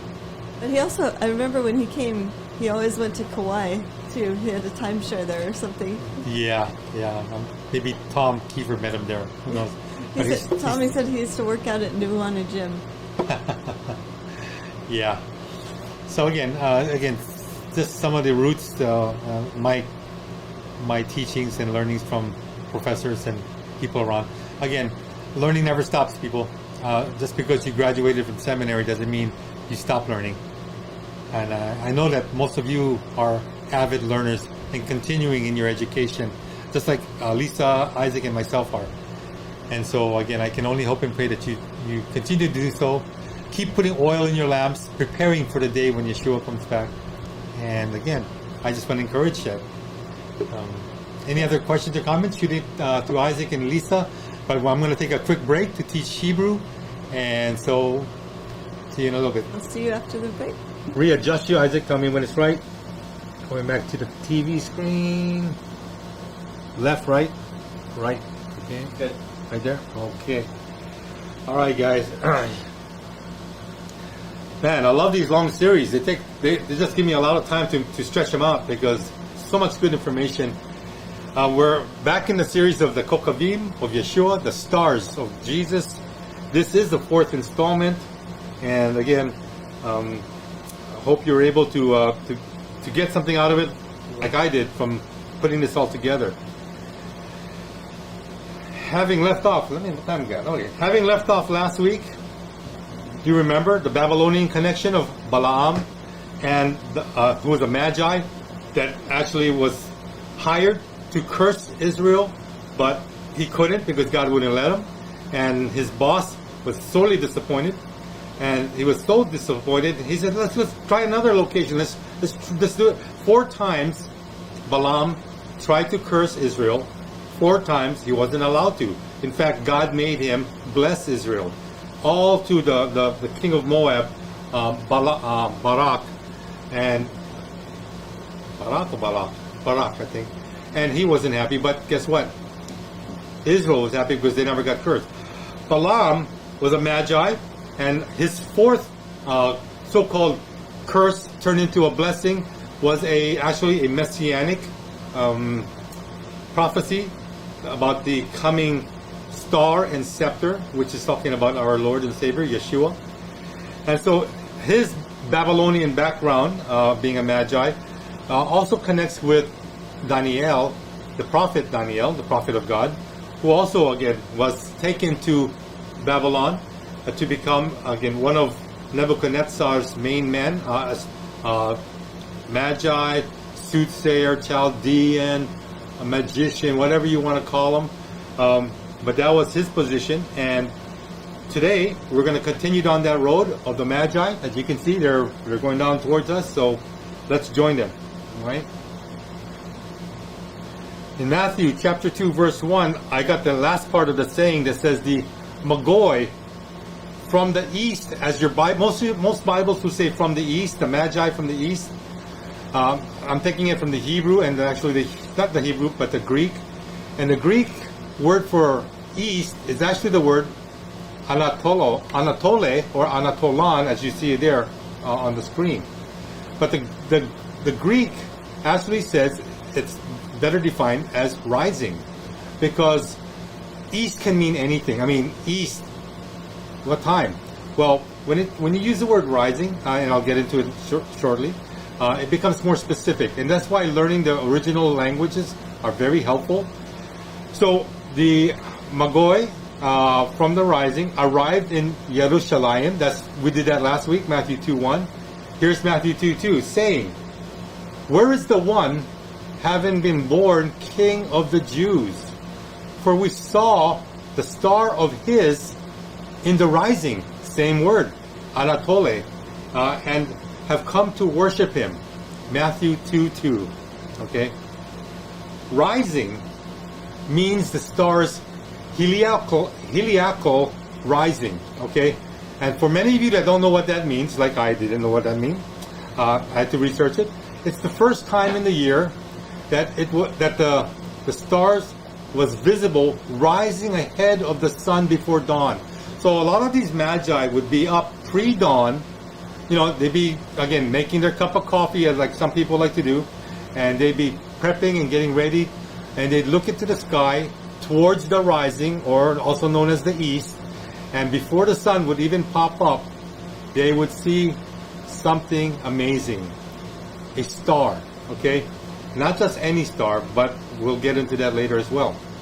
According to the narrative, the heliacal rising of the star held significance, great significance for the Magi, because to them it was an astrological omen. I mean, these guys were professionals. They knew what they were doing. They knew what they were looking for. They knew if anything was out of the ordinary. And so for them, it's like, whoa, wait a minute, this is big.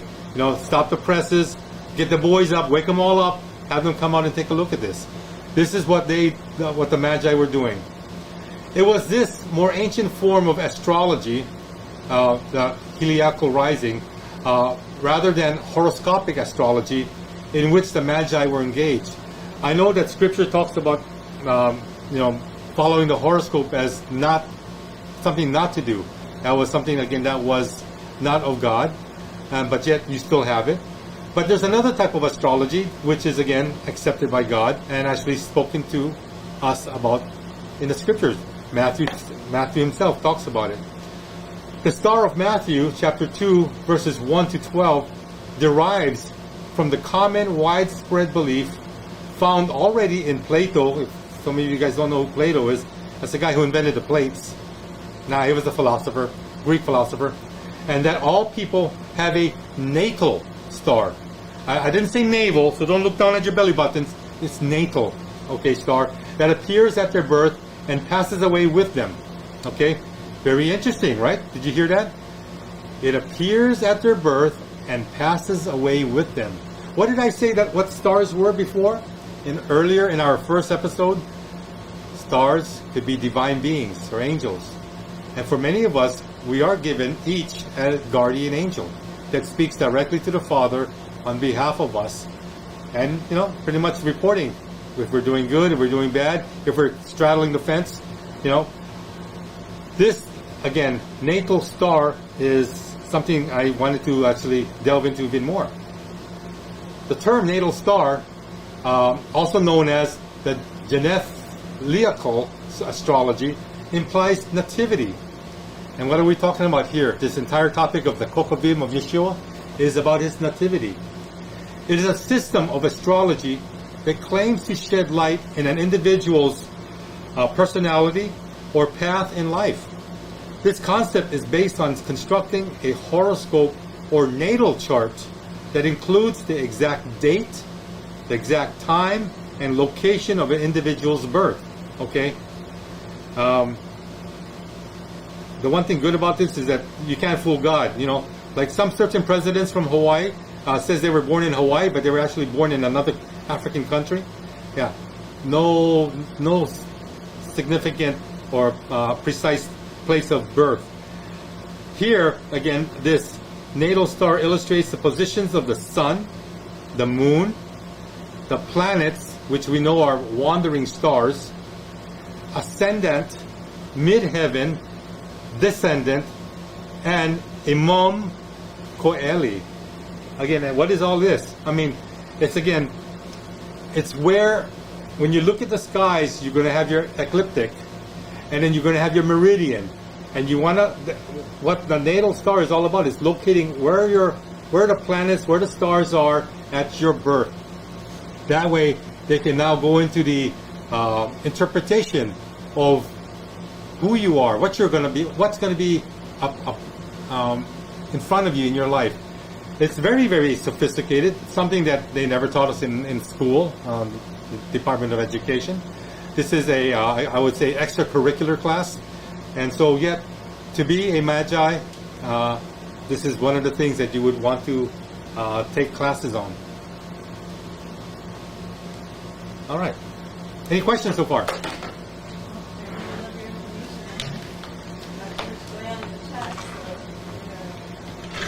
Is there anybody there? Yeah.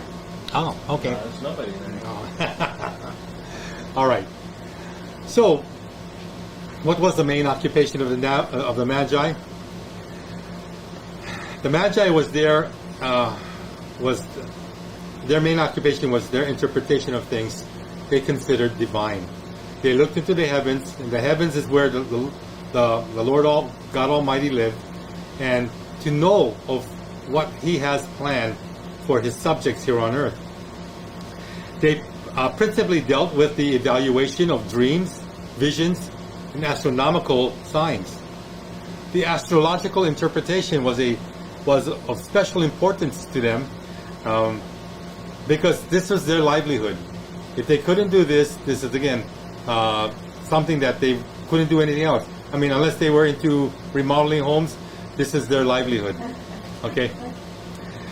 The Temple of Belus, in what remained of the city of Babylon. So you got to remember, when Babylon conquered the southern kingdom and took all the people into exile, they existed and flourished for a while. You know, Nebuchadnezzar was the king almighty that did everything, expanded the kingdom. But when his son took over, then the kingdom started to dwindle and go into obscurity in a sense, because why? The Assyrians came and took over. Not the Assyrians, the Babylonians and the Medes and Persians. The Medes and Persians took over. There's a question. Oh, Do you know if the Magi have a salary? a salary. Yes. They get 3 square meals a day. They have a cement room to live in, partially bars, and then I think that was about it. They were allowed to have conjugal visits from their wife, and their children could come and irritate their dads. That's part of their salary. Good question. Brick, you're a funny guy. So, back to the Temple of Belus. So when Babylon was taken over by the Medes and Persians, the reigning power did not kill off the Magi because they were significant, they were important, and knowing that they could also benefit them as well. So they allowed the Magi to keep the Temple of Belus and have them continue to run it, to do their job. And this again was the continuation of their being, their ministry, I don't want to call it a cult, but it was their livelihood. So the Magi were again the advisors to kings and princes, okay, especially regarding the destinies of kings. Right? Again, if you're a king, you gonna want to know what's going to happen to you in the future. Will I be killed, poisoned, attacked? Will I have more wives or concubines? How many children will I have? When will my next smoothie come from? You know what I mean? That's my wife's always big concern, is where she's getting her smoothie next. So the destinies of kings were very important. The Parthian kings of the east had them as their advisors, and they were the ones who performed the ceremonies at their coronations. So these guys were special role players, especially in the coronation of kings. Much like when you watch England when they're coronating their new king or queen, and then you've got the archbishop there and all these dignitaries, and they're playing their roles and doing whatever, just in the ancient sense. A whole bunch of pomp and circumstance going on there. Yes, a lot of pomp and circumstance. Plenty pomp. We don't know what pomp is. We have no pomp here. We have a lot of circumstances, but no pomp. Okay. Going back to history. There were Roman authors, okay, Cicero and Plutarch, who inform us that the Magi were the ones who instructed kings and princes in the East. Except in rare circumstances, only royalty were allowed to be initiated into their secret teachings and understandings. This is one reason why the Magi must have felt that it was proper to tell King Herod the Great the details of their interpretations concerning the star, okay, the Kokav, that they had been following. Though King Herod the Great would have had his own court astrologers, he must have paid extra special attention to the respected Magian professionals from the East and what they had to say about this so-called newborn king, this Jewish king. I wonder exactly what Herod did to his court astrologers when he had to find out from the Magi, and maybe not so much from them, about this new Jewish king. I can actually fathom that he would have been very, very upset. I'm sure some court astrologer heads were rolling, literally, because for a king to find out from a foreign source about a counterpart in his kingdom, he wasn't happy at all. So, just reading between the lines, just put yourself in King Herod's position. Jews in the first century, they respected the Magi.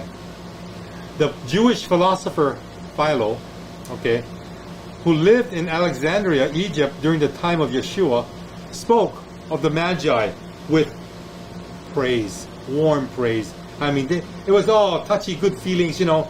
Philo had nothing bad to say about them. They were men who gave themselves to the study of the laws of nature, and that they contemplated on the divine perfections, on how to be holy, how to be godlike. Okay? To Philo, they were worthy of being counselors of kings. And so here you got a Gentile, oh actually a Jew that's actually talking about these Gentiles, all right? And all good things. Dr. Ernest Martin, I mentioned him last time in his book again, The World's Astonished by the Star, or something like that. The ancient historian Herodotus, and many of you might have heard of this name Herodotus. He is a actually world-class, renowned historian. Writes that the Magi were originally one of 6 tribes of the Medes, Persians, and Babylonians, with divine information about the daily matters involving government affairs. Okay, their role in interpreting divine matters for kings and rulers is recognized by many, and even mentioned in the scriptures. The prophet Daniel, during the time of King Nebuchadnezzar, became the master of the magicians, or magi as we know them, the master of astrologers, the master of the Chaldeans. And interesting that I think Justin mentioned how the Chaldeans differ from the Mesopotamians, right? So, and soothsayers. So here, the Jewish prophet of God, Daniel, again, was the head. The prophet Yirmiyahu, also known as Jeremiah, mentioned that a chief authority among the Magi was called the Rav Mag. Okay, it says Rab Mag, but it's pronounced Rav, R-A-V, Mag. Okay, Mag short for Magi. Okay, and he was the teacher, or the lead instructor, or the head. Okay. No. Well, rabbis they call the teacher, but here in the original it's like the head. As the Rav Mag, Daniel prophesied the rebuilding of Yerushalayim. I gotta get that out there, okay? After the Babylonians destroyed it in 586 BCE, okay? He also said that 70 weeks, many of you know about this, the 77th or 70 weeks, 490 years would pass from a command to rebuild Yerushalayim until a world-embracing messianic kingdom would emerge on the earth. That's what we're all waiting for, is this messianic kingdom. And we're still waiting, okay? We're waiting for the last 7, or the last week. The prophecy had numerous unknown factors associated with it. For example, Daniel did not clearly explain which command to rebuild Yerushalayim was meant. He didn't say whether the length of years were going to be based upon the lunar calendar or the solar calendar. Regarding the Messiah, Daniel again did not indicate if the 490 years would end with the Messiah's birth or his bar mitzvah, when he became a man at age 13, when he would become 20 years of age and able to go to war, or when he would become 30 years of age, the age of spiritual adulthood. Okay? And a lot of us know that Yeshua started his ministry at the age of 30. Started his ministry according to the Jewish customs and culture of the time. Let's see. Or whenever the Messiah would be proclaimed king. Daniel did not say, when it would happen after the 490 years. So, being rather vague, again, because Daniel did not specifically detail these points, the prophecy was unclear to Jews and others at the time. Subject to various interpretations, most Jews, though, however, were certain enough about the prophecy to believe that it would occur sometime near the 1st century. Okay? And so they had a lot of reason for hoping that the Messiah would come by the 1st century. Now, another Jewish historian, you guys know this guy, his name is Joseph.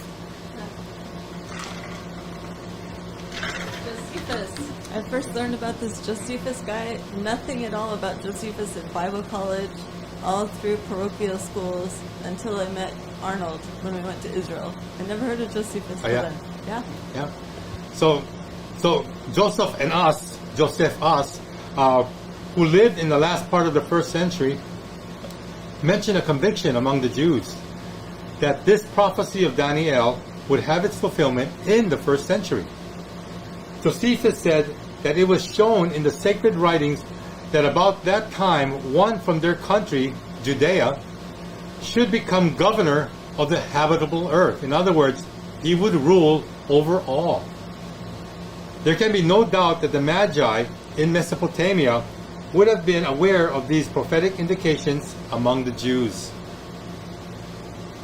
Dr. Martin continues and he says, even the Romans, we're talking Gentiles now, were aware of the prophecies of Daniel. Gaius, you may know him as Suetonius Tranquillus, a Roman historian and biographer in the early 2nd century, said, a firm belief had long prevailed through the East that it was destined for the empire of the world at that time to be given to someone who should go forth from, you got it, Judea. This is from a Roman historian. And if one Roman historian is not enough, let me give you another. Okay, his name is Tacitus, and he said the majority of the Jewish people were very impressed with the belief that it was contained in ancient writings of the priests that it would come to pass that at the very time the East would renew its strength and that they should go forth from Judea should be rulers of the world. And when you say rulers, it's really speaking of one ruler. We know who that is. So even the Roman Emperor Nero was advised by one or two of his court astrologers that it was prudent for him to move his seat of empire to Jerusalem, because that city was then destined to become the what? The capital of the world. The world capital. I think it's interesting too how it mentions the East would renew its strength, because that goes right along with the scripture, I believe it's in Isaiah or Psalms. They that wait upon the Lord shall renew their strength, shall mount up with wings like eagles, run and not be weary. It's talking about the lost tribes returning in the days of Yeshua. Yes. My wife did not even read that from the Bible. It was all up here. She intimidates me sometimes. She just knows so much. Yes, my ghost protocol is special. All right. Speaking of ghost protocol, no colors here, just black and white. All of these widespread beliefs were based on the prophecies of Daniel. Since Jewish people lived in all the areas of the Roman and Parthian worlds, their national aspirations would have been well documented and known. Okay, even among the Magi themselves, there were the traditional teaching of Zoroaster.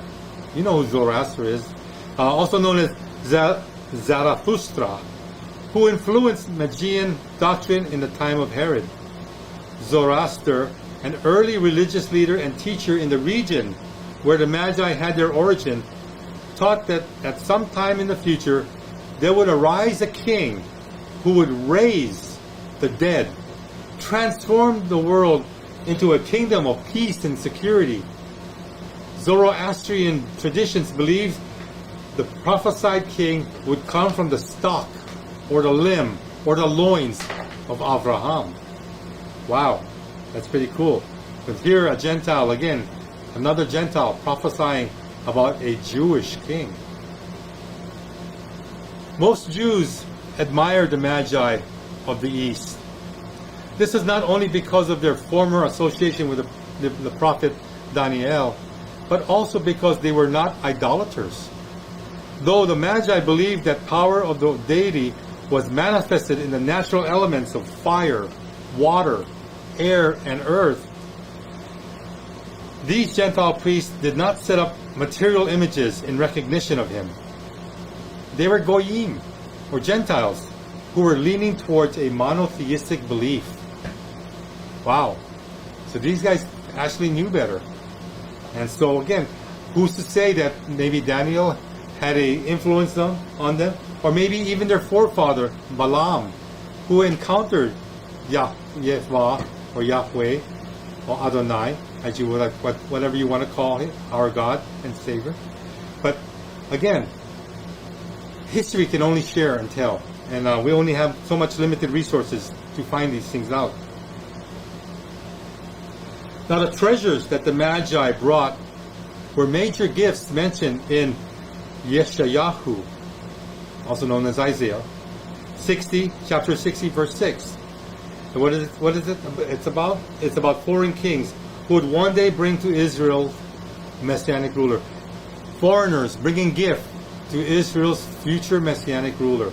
In fact, why don't we read, Lisa, Isaiah chapter 6, verse 6, 60, verse 6, in the red. Herds of camels shall cover you, the firstborn ones of Midian and of Ephah, all of them from Sheba will come. They shall carry gold and frankincense, and they shall declare the praises of Lord Yahweh. Thank you. I want you to pay special attention to the word Shiva in the pink. Okay. Yeah, you might know her as Queen of Sheba, or it could be a location called Shiva. Keep that in mind, because in future classes, I'm going to share more on that. It would behoove you to remember this, okay? Especially my wife, because she's got a lot to share about that. The tradition that there were only 3 magi stems from the assumption that each gave one gift to Yeshua. No one knows how many magi there were who went to Jerusalem, but some traditions, Parthian traditions, mention as many as 12. We have no way of knowing their exact number in their entourage. Again, but regardless of the number, these respected magi, again, came bearing what? Gold, incense. Lisa tells me Frank wasn't there. It's just incense.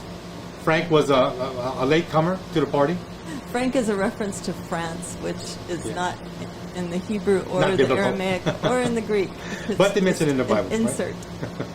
So gold, incense, and myrrh, okay, which were the customary gifts of subject nations to their superiors, okay? This is where your suzerain-vassal relationships came into play. The Magi came to do obeisance to a new Jewish king, and they must have realized that something more than an ordinary royal birth was awaiting them, okay?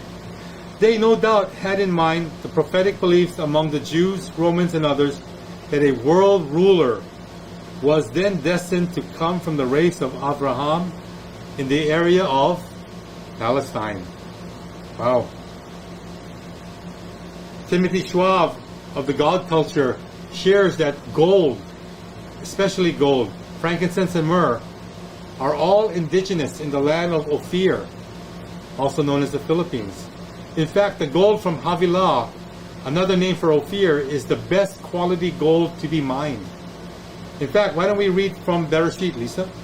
Genesis chapter 2, verses 11 and 12. The name of the first is the Pishon. It is the one that flowed around the whole land of Havilah, where there is gold, and the gold of that land is good.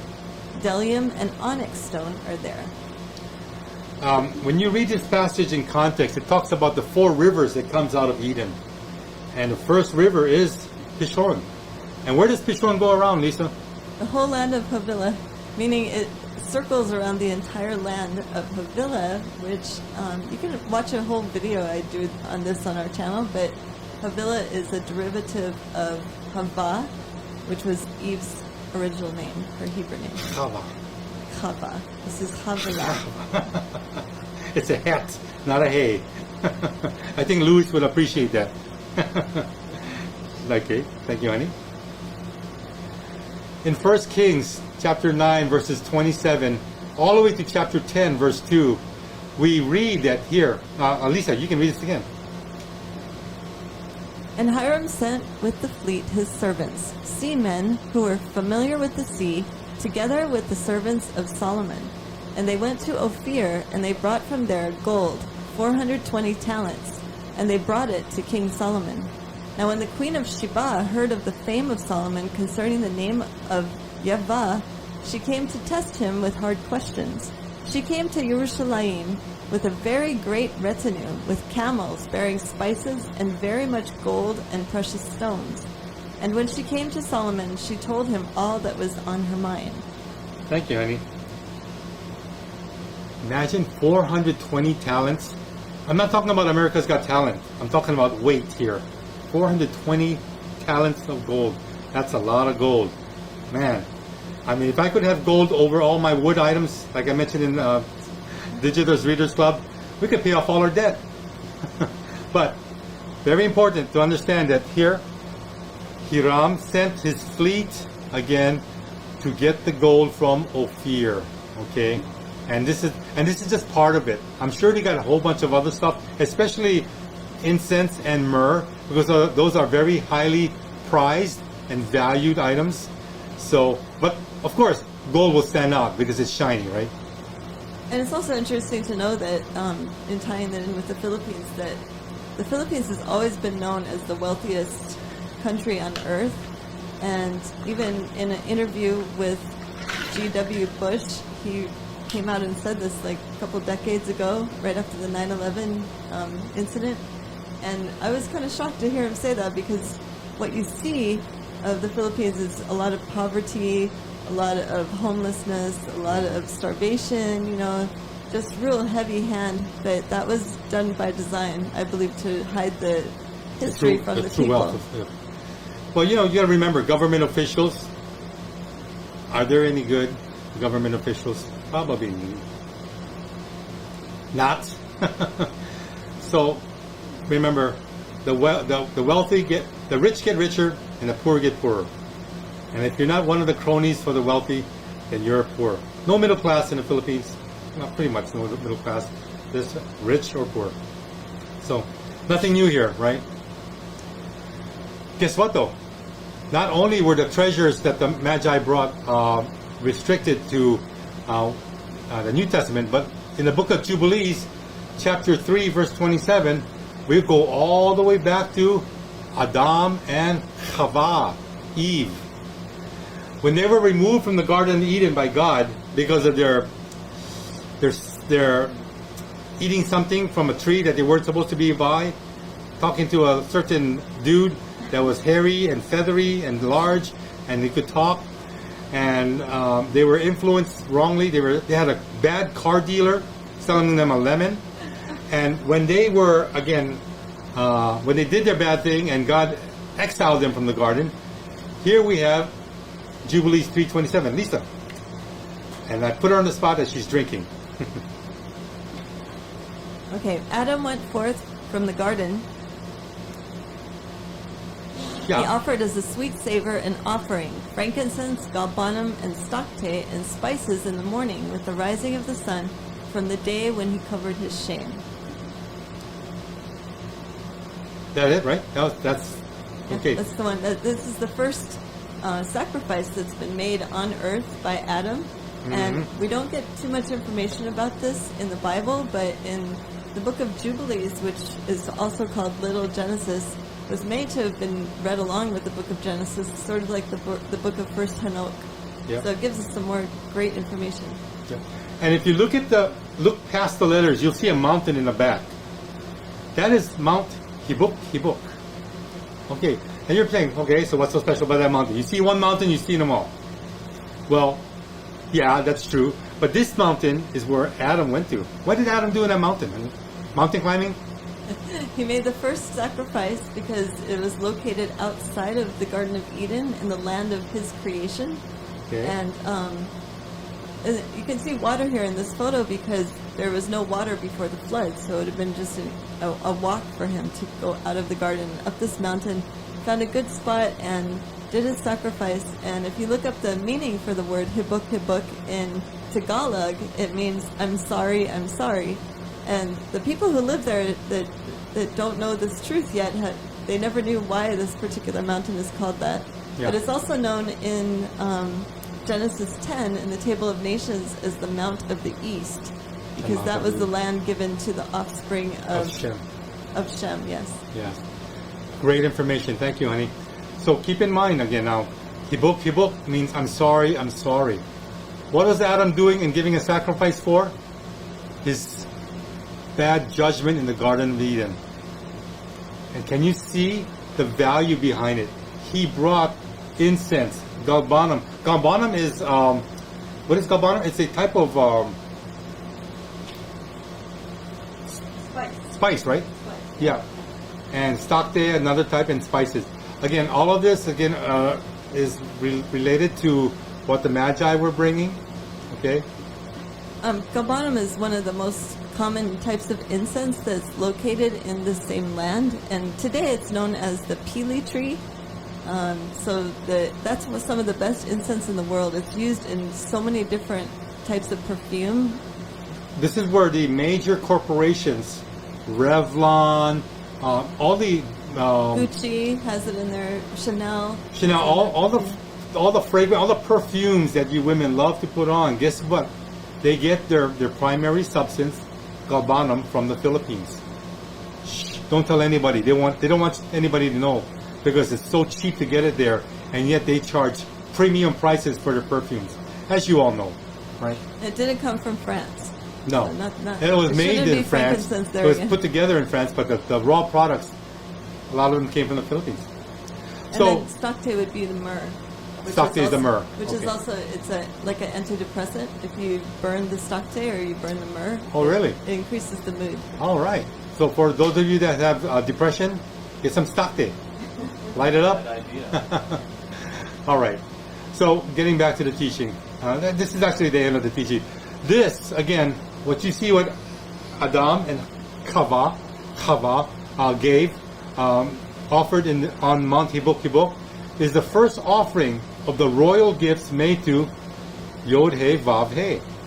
Ironically, the same gifts would be offered to God again, only this time it would be in a small town named Bethlehem by an unknown number of Magi worshippers waiting centuries for this once in a lifetime opportunity. All right. So this is again the end of today's lesson. It will be continued that you can see on the screen. But I hope you enjoyed it. A lot of good information. Makes you think about the larger picture of what's going on here. All right. So with that, I'm going to ask Isaac to come in. And after the music is done, we're going to have Luis teach Hebrew. So Isaac's going to set that up as well for the screen. And Luis, you're going to be on, buddy. See you guys in a little bit. So, here we are, guys. You can see this on the screen. We'll continue with this series. Again, all leading up to a very monumental day for believers. Where we left off in the 4th episode, the Magi were bringing royal gifts to the new King of the Jews, okay? Gold, incense, and myrrh, again, were the customary gifts. So keeping in mind, again, that this is what we've been told about in the Nativity story for years and years and years. So now we start off anew and carry on. Some of the astrological and biblical factors that may have brought the Magi to Jerusalem and then to Bethlehem. Since the New Testament says that the Magi saw the star rising in the east, it would most naturally be that it would be called the morning star. The book of Revelation has Yeshua himself saying, I am the root and the offspring of David and the bright and morning star. Chapter 22, verse 16. In fact, the Apostle Peter also mentions that Yeshua was symbolically associated with the day star. 2 Petros 1:19. The above verses refer to the celestial bodies that were well known and recognized in the first century, and they inspired symbolic messianic interpretation by early Christians. There were several prophecies in Yeshayahu, Isaiah, which generally were interpreted as referring to Mashiach. Okay, one has definite astronomical overtones to it. read this, where Yeshuahu says, "The Gentiles shall come to thy light, and the kings to the brightness of thy rising." Okay? You hear that? The rising from the east. This prophecy could easily refer to the rising of some star. It would be particularly appropriate to a morning or day star. Luke, in his gospel, referring to the celestial symbolism of Yeshayahu 63, which spoke of God as being the daybreak, the rising from on high that has visited us, to give light to them that sit in darkness. Now, isn't that the case, that for all people that don't know Him, we are in darkness? And yet, when He comes, He brings light with Him, because He is the light. And we become enlightened by who He is and how we should live our lives. The Apostle Paul, again, is a big writer of the New Testament. And he, again, he's no slouch when it comes to knowing about the stars. The celestial bodies were symbolically important to the New Testament writers, such as Paul. We know that the generality of the world was then engrossed with such symbolic concepts.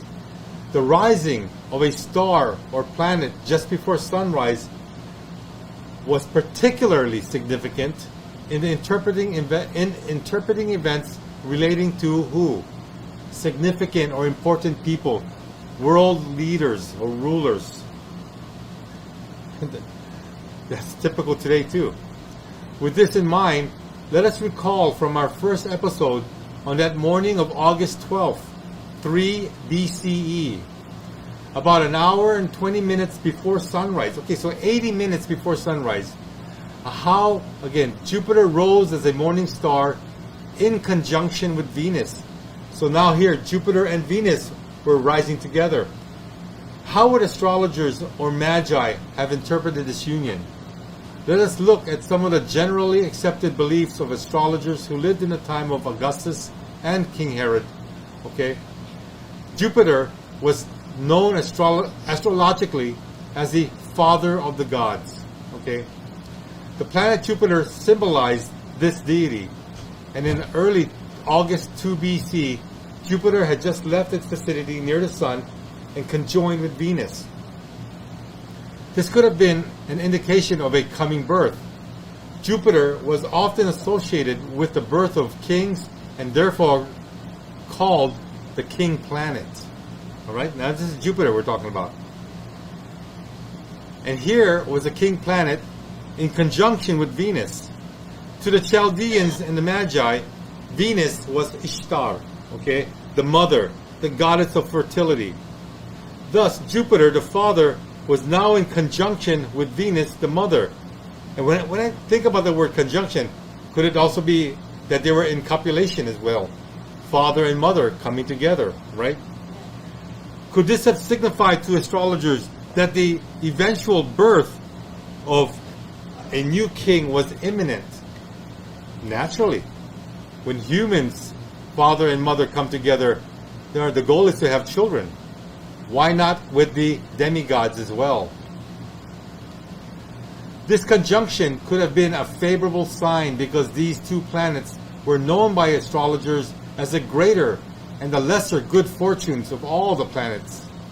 And note this, while this conjunction was occurring, the Sun, the Supreme Father, the Moon, considered a mother as well, and Mercury, the messenger of the gods, were located in the single constellation of Leo, the lion.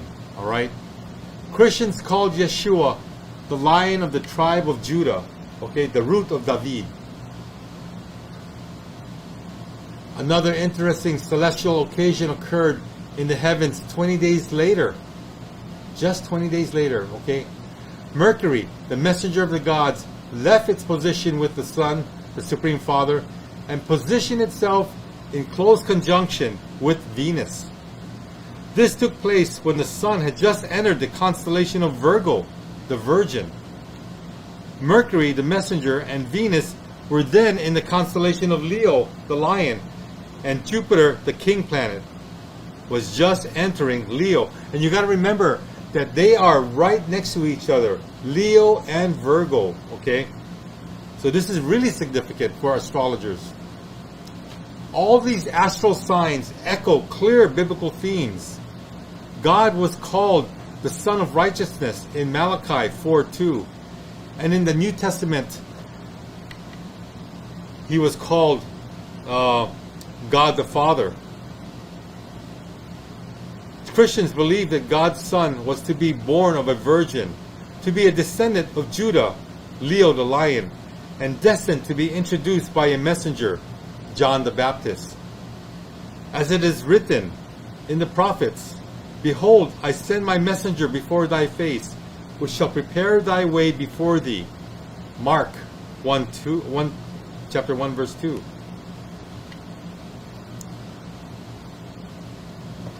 Sorry, I read that already. Were these celestial relationships a signal to the Magi that some royal birth was soon to occur among the Jews? This was not at all that happened in that year, 3 to 2 BCE. Following these initial planetary conjunctions, Jupiter continued to move, and as he moved again, and I shared this back in episode 1, that he went and moved and he met and united with the star Regulus on September 14th, 3 BCE.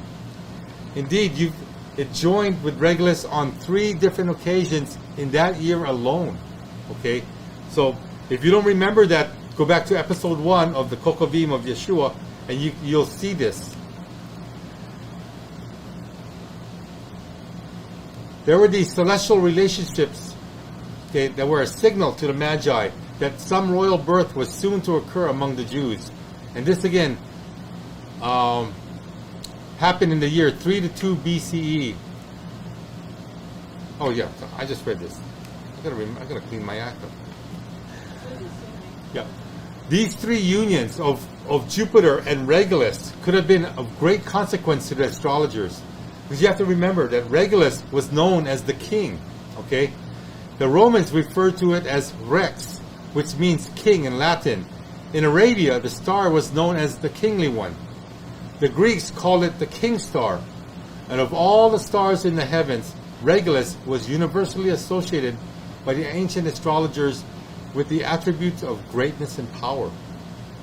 It is located practically on the ecliptic, the path on which the sun takes its traversing through the heavens. And this is also the path where the constellations go through as well. It was thought that this position made it of special importance to the sun. According to astrologers, the sun, S-U-N, ruled the heavens. Thus, the major star closest to the ecliptic was of the ruling sun, and with Regulus. And that was Regulus. So this close relationship between the sun and Regulus made a royal star, the one most associated with the conception or birth of kings. It was a star denoting rulership. With this in mind, we should recall the prophecy of Balaam, recorded by Moshe, okay, Moses. He spoke about a star to rise in Israel that would be connected with the rulership or dominion. Here it reads, "A star shall come out of Yaakov, and a scepter, a ruling rod, shall rise out of Israel." This is found in Bemidbar, okay, 24:17. The arrangement of these verses in the prophecy shows that the star is connected with a scepter. This suggests that the star would symbolically represent dominion. Right? This is made clear in the following verse of prophecy. "Out of Yaakov shall come he that shall have dominion." Again, in the Midbar 24:19. This is why the scepter is associated with the star. It was a tribe of Judah, Leo the lion, that was prophesied to possess this scepter in Israel. Judah is a lion's whelp. He couched as a lion. the scepter shall not depart from Judah until Shiloh come. This is found in Bereshit 49, 9 to 10. And since the Bible talks of the star, a scepter, and Huda, the lion, Leo, the only stars in the heavens that fits this combination of factors mentioned by Balaam is the star Regulus, the king star. Now this is not a coincidence, okay? Not a chance meeting. This is all preordained. In biblical symbolism, Regulus, okay, is the star of the Messiah. It is located directly between the feet of the lion in the constellation of Leo. In fact, Moshe even prophesied that Huda, the lion, would have a lawgiver from a ruling staff between his feet until Shiloh comes. Again, Bereshit 49:10. Theologian Alfred Jeremias back in 1911 showed that this prophecy referred to the star Regulus, the star of rulership. And if that wasn't enough, take a look at this picture of Leo, the lion. Okay? Here you have, this is the constellation of Leo, okay? Just before Virgo. And here, this dotted line is the ecliptic. Okay? And look at this blue star. This is Regulus. Between the feet of Leo, on the ecliptic, the royal star. So again, it has always been known that the major star Regulus, which was situated practically on the ecliptic of the sun, was between the lion's paws, just to fulfill scripture for us. Indeed, Regulus was and still is positioned precisely where the prophecy placed it, between the feet of Leo the lion. Leo was the constellation assigned to Huda. When it was realized that Regulus was recognized by the early Jews as the star of the Messiah, we can then symbolically apply some significant astronomical occurrences in the year 3 to 2 BCE that involved Regulus and the planet Jupiter. There are some interesting heavenly relationships that develop between Jupiter and the king planet, and Regulus, the king star. In the year 3 to 2 BCE, there were 3 conjunctions of which both heavenly bodies seemed to be centering on each other over an 8-month period. It was as if Jupiter was homing in or stalking Regulus, okay, and using it as an axis and directing earthly attention to it because they could both be seen. They were very bright in the sky. This could have easily signified to the astrologers that some royal event was to occur, while the Magi must have considered all 3 as having real world importance and consequence. Note especially the first of the 3 conjunctions of Jupiter and Regulus. It happened on September 14th, okay, 3 BCE. The first. Here was Jupiter, the king planet, which had just united with Venus, the mother, on August 12th, 3 BCE, just a few weeks earlier. Now joining itself with the king star Regulus, the star of the Jewish Messiah, in the zodiacal sign of Leo, the constellation of Huda. While the sun, the supreme father or ruler, was then located in Virgo, the Virgin. All of these features are reminiscent of biblical themes associated with the birth and personage of the Jewish Messiah. Recall that the Messiah was prophesied to be born of a virgin and to be the king of Judah. King Herod must have wondered about this initial display of Jupiter with Regulus. And when I say he wondered, what was the scripture says? He and all of Israel were not happy. They were in tumult. Then note what happened. The second conjunction of Jupiter and Regulus occurred on February 17th, 2 BCE. Okay, so we're looking at a few months after now. Amazingly, the moon came to be positioned at the exact time between Jupiter and Regulus. So how much more you have the moon that's right there between them. At about 5 a.m., looking at the western horizon, an observer would have seen the moon directly between Jupiter and Regulus, and the moon would have been occulting. Hey, that sounds like a very bad word, occulting. Well, occulting means covering up, okay? The moon was covering up the star Regulus with the lower fifth of the moon's diameter. So the moon was again over the lower fifth of Regulus, on the bottom part of Regulus, okay? Then on May 8th, 3 months later, 8-9, 2 BC, 82 days actually to be exact later, the same conjunction occurred again. This time, however, the moon occulted or covered up Regulus by the top 1/5 of its diameter. So, wow. The moon and Regulus, huh? The last conjunction would not have been seen in Palestine since the moon was already below the horizon in the west. And yet astronomers such as the Magi would have known. Oh, shucks. Let me go back. And I can't actually read this myself. Sorry. Would have known or would have seen it. They would have seen it. These three conjunctions of Jupiter and with Regulus would have shown Jupiter making a type of crowning effect over the star Regulus. It was like the king planet was placing a crown, like a circular diadem, over the king star, the star of the Messiah. And importantly, all of this occurred within the constellation of what? Leo the Lion, the zodiacal sign of Huda. These are not, coincidences, I'm telling you. These were not all the signs, however. I mean, that's a lot already to work with, and yet there were more, okay? After the planet's 3 separate conjunctions with Regulus, Jupiter then continued its westward journey as observers would have viewed it from Earth.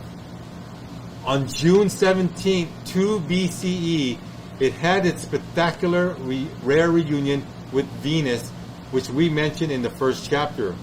Now, these two planets were on a mere 0.01 degree from one another, and they would have appeared two people on Earth like a single double star, which only the sharpest eyes would have been able to separate. And when I say sharpest eyes, they had to have some type of telescope or magnifying tool to see closely. So let us see what this may have meant to the Magi. Venus, now in its double role as a mother because of the planet, was now an evening star. So Venus, the planet, and now also an evening star, had just extended itself as far east as possible to encounter who? Jupiter, the king planet, which is now moving west in a direct path to meet her. What occurred was a splendid planetary conjunction visible west of Babylon. Besides that, this beautiful conjunction happened again while the planets were in the constellation of Leo. Remember Judah? And at the exact time of the full moon. So close were the two planets that they would have appeared very much like one gigantic star in a marriage union with each other. Much like when King David had to leave his temple and King Absalom, not king, his son Absalom took over. Remember, there was a big fight between them, and Absalom wanted to be ruler. What would he do on top of the palace? He would get King David's concubines, and he would have a union with them in front of everybody to see. Not unlike here where we have Jupiter and Venus displaying their union before the world. Furthermore, the Magi, who would have been in Ophir, not Mesopotamia, I just threw that one in for Lisa, would have witnessed this planetary union appearing on the western horizon precisely in the direction of Judea. This celestial occurrence prompted Isaac Asimov to ask the question, is the fact that the unusual star was seen in the direction of Judea enough to make them think of a Messiah? See, this heavenly scene would have produced an interest in the Magi to look towards Jerusalem and not to the celebrations in Rome for the arrival of the Messianic King of the world. You remember back in the earlier episodes, Rome were having their own feasts and festivals, thinking that all of this celestial pageantry was because of them. No, it wasn't. And the Magi knew better. It was for the newborn king, the Messiah who was to come. It could have been interpreted that these two planets, which introduced the prophesied king in their symbolic way, when they were both morning stars some 10 months before, were now completing their introduction with an impressively rare evening star union. Wow, how's that for whining and dining? You know what I mean? Hey baby, come together, let's have dinner. And after dinner, they have this great union together. And man, I'm telling you, how does it say? When they were together, it was like seeing all the stars during their union, you know? What a beautiful display this last rendezvous would have made in the early evening sky of Babylon. But an hour later, the planets would have appeared even closer to observers. Where? In Palestine. Okay? There had been nothing like this brilliant conjunction for centuries, nor would there be one again for many more generations to follow. While the earlier conjunction of Jupiter and Venus was on August 12, 3 BCE, and occurred at the closing degrees of the constellation of Cancer, this reunion, some 10 months later, took place just above the zero line for astrological reckoning in the constellation of Leo the Lion. It could well have symbolized to the Magi the closing of one era and the beginning of another. And I got this here where you see here, you have Aries the Ram, April, then May, Taurus the Bull, Gemini, June, Cancer, okay? And here, look at this. Leo, you see the two red lines going up and down. This is towards the ending of Leo. And what is the next constellation to follow? Virgo. August. Alright? This is not a coincidence. Okay? This union was happening for everyone to see that a new king, not a human king, but a divine king was coming. The astronomical displays were not over for that significant year. not by a long shot.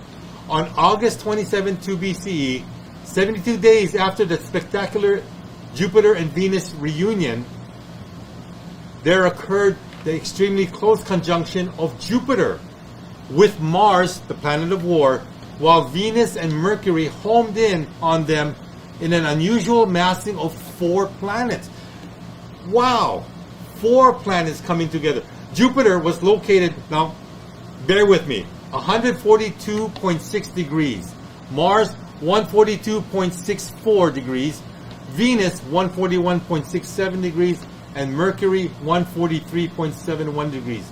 Such closeness in the pre-dawn skies would have given astrologers a heart attack, let alone much to talk about, especially when the other events of the year were already connected to it. And you're going to say, so what do these degrees mean, Noble?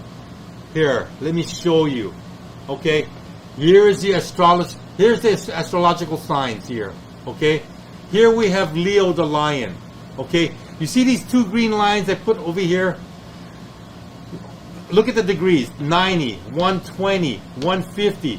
So right about here, at 142 degrees and 142.64, you got Jupiter and Mars.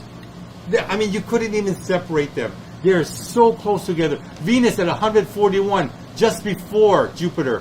and Mercury 143 degrees, just after Mars.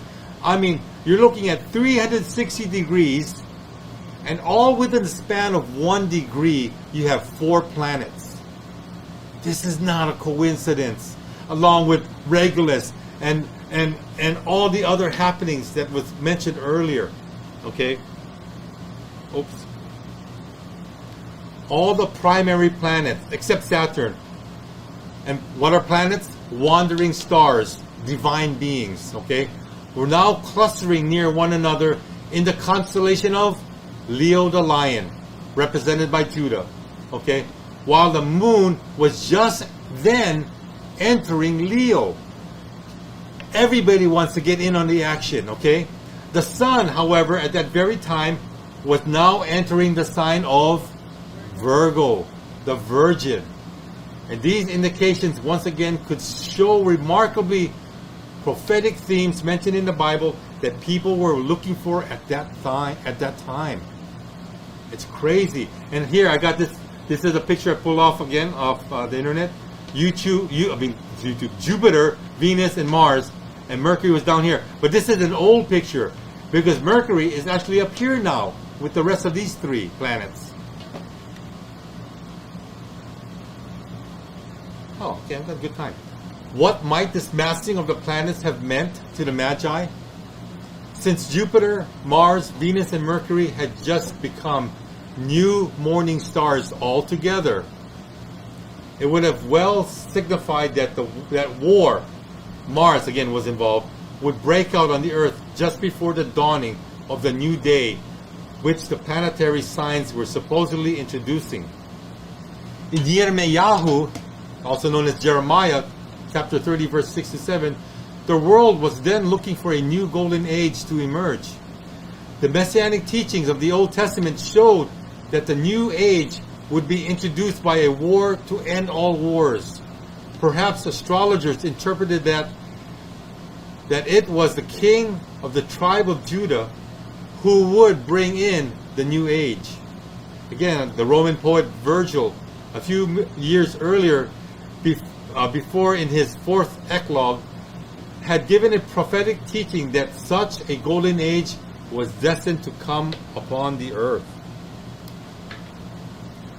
One thing is certain, the year 3 to 2 BCE was replete, and I'm going to say it again, replete with visible astronomical events. Since Genesis 1:14 says that the heavenly bodies were accounted for as signs, perhaps these unusual relationships were interpreted by the Magi as indicating the birth of the Jewish Messiah into the world. The Magi knew what was happening. It has long been recognized that the Magi arrived in Jerusalem sometime after Yeshua was born, Matthew 2:2. He had already been circumcised and presented to the temple 40 days after birth, and that's again Jewish law, okay? Luke 22:21 to 24. And when the Magi arrived, the parents of Yeshua were then living in a house, not a stable, Matthew 2:11. And Yeshua was also being called a paidion, which is the Greek word for a child or a toddler, not a brephos, an infant. And you know, you parents out there, you know the difference between an infant versus a toddler, okay? A toddler is one where they say the terrible twos start kicking in because they're already walking and they're committing havoc in the household. Though the meaning of these two terms are similar, there were ordinary differences between them that most contexts would acknowledge as showing a distinction between the two. After the Magi presented their gifts, they returned home by a different route.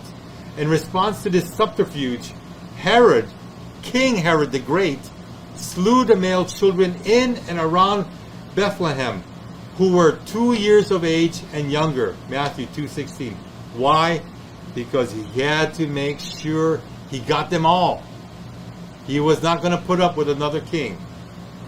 Since it was often difficult for astrologers to interpret whether heavenly signs were indicating events associated with conception,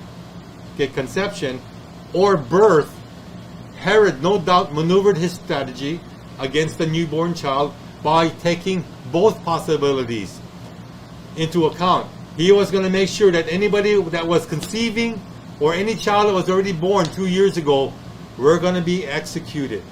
No ifs, ands, or buts. That was a terrible time to be conceived or born back then. Okay?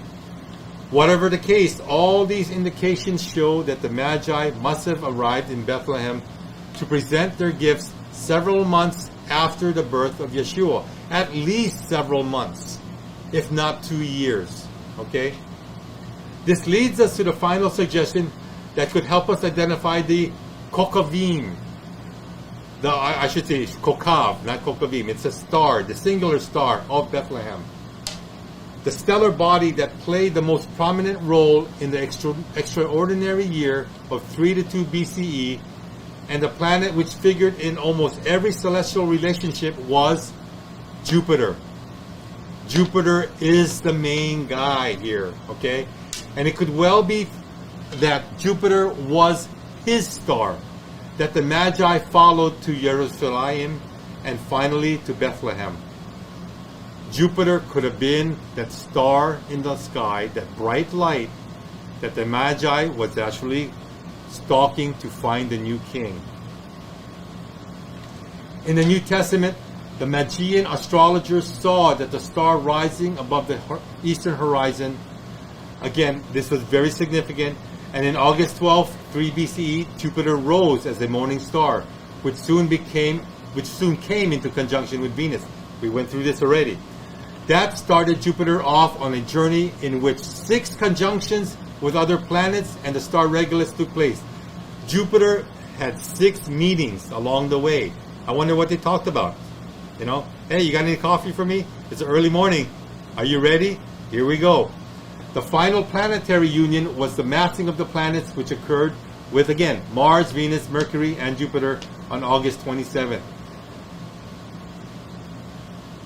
But there was one more spectacular astronomical display that involved the planet Jupiter at the end of 2 BCE. Okay? The planet soon left its massing, right? It's get together with the other 3 planets and continued in its apparent motion westward each morning as viewed by the Magi at their regular pre-dawn observations. Now remember, this is about an hour and a half, okay, before dawn. Now, if the Magi began their own journey towards Jerusalem near this time, this apparent westward motion of Jupiter each day would have indicated to the Magi to proceed in the same westward direction towards Jerusalem. They could have been following Jupiter in the example it was setting. In fact, the Bible says that the star went ahead of them. Matthew 2:9. The text could well mean that the Magi let Jupiter lead them into this symbolic fashion. In other words, the Magi observed the stars, watched the stars, interpreted the stars, and here the stars were actually leading them. Upon reaching Jerusalem, the Magi were told to look towards Bethlehem for the newborn king. This happened when the New Testament says that the star came to a definite halt in the heavens. Whoa, wait a minute. The star stopped? Did it have to take a bathroom break? No. It stopped. It stopped its motion of the leading of the Magi and stood over where the young child was. Matthew 2:9. Okay, now you need to pay careful attention here. In a word, the celestial body became stationary. Jupiter stopped. Let us now note one point carefully. The text does not say that the star stood over the house. Okay? Some have imagined that this was what Matthew meant. No. This assumption is totally unwarranted. Such presumption is reading into the text what is not there. Okay, that's eisegesis again. What the New Testament states is that the star became stationary. But who ever heard of a star becoming stationary in Hashemayim, in the heavens? It is this description of the star standing still that has caused many interpreters to characterize the whole episode in Matthew as either fictitious or a miraculous event. Most people find it difficult to imagine a normal heavenly body having the capability of stopping its movement over a small village in Palestine. At first thought, a person might argue or might agree that such a thing appears impossible. Yeah, you would. But maybe the account is not as ridiculous as it may seem. In truth, there is not the slightest difficulty for such a thing to happen. The truth is, Matthew was simply describing a celestial phenomenon in popular language that all astronomers and people acquainted with basic planetary motions would have been fully aware of. Planets do come to a stop at prescribed times in their heavenly motions, the courses God has prescribed to them. This happens at the time for a planet's retrogression and progression. Remember those two words, retrogression and progression. It may be that Matthew was simply showing that Jupiter had become stationary in its motions through the fixed stars at the time it reached its zenith. Where? Over Bethlehem. Mere coincidence? Or something God planned way before in time. At the end of 2 BC, Jupiter arrived at its ordinary time for retrogression, and it became stationary among the stars. But this time something unusual happened. Unusual. In 2 BCE, as viewed from Jerusalem, Jupiter came to its normal stationary position directly over Bethlehem on what day? December 25th. That's right. Just before dawn, the regular time that the Magi would have begun their normal observations of Hashemayim, the heavens, Jupiter came to a stopped position on December 25th, directly over Bethlehem, as witnessed from Jerusalem, from Jerusalem. Not only that, the planet assumed its stationary position while in the middle of the constellation of Virgo, the Virgin. This is not an accident.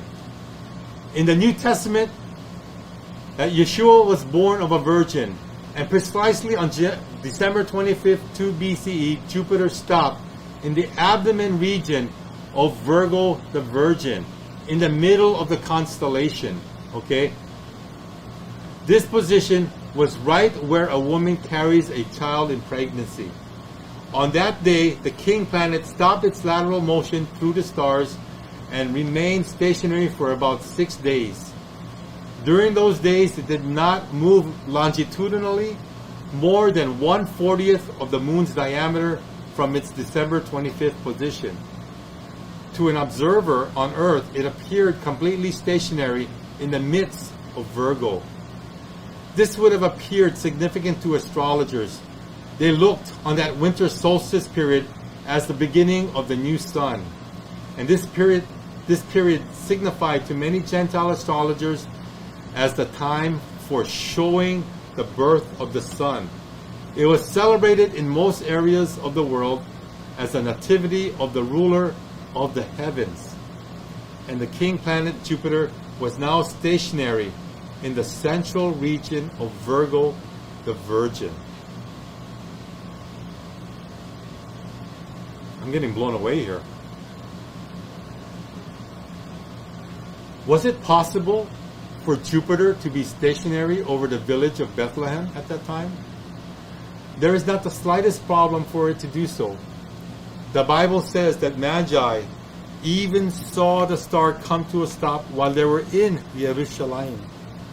On December 25th, 2 BCE, at the ordinary time for the Magi's pre-dawn observations, Jupiter would have been seen in a meridian position directly over Bethlehem, at the elevation of 68 degrees above the southern horizon.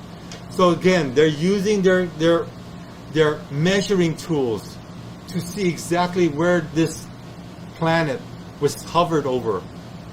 And at 68 degrees, it was over Bethlehem.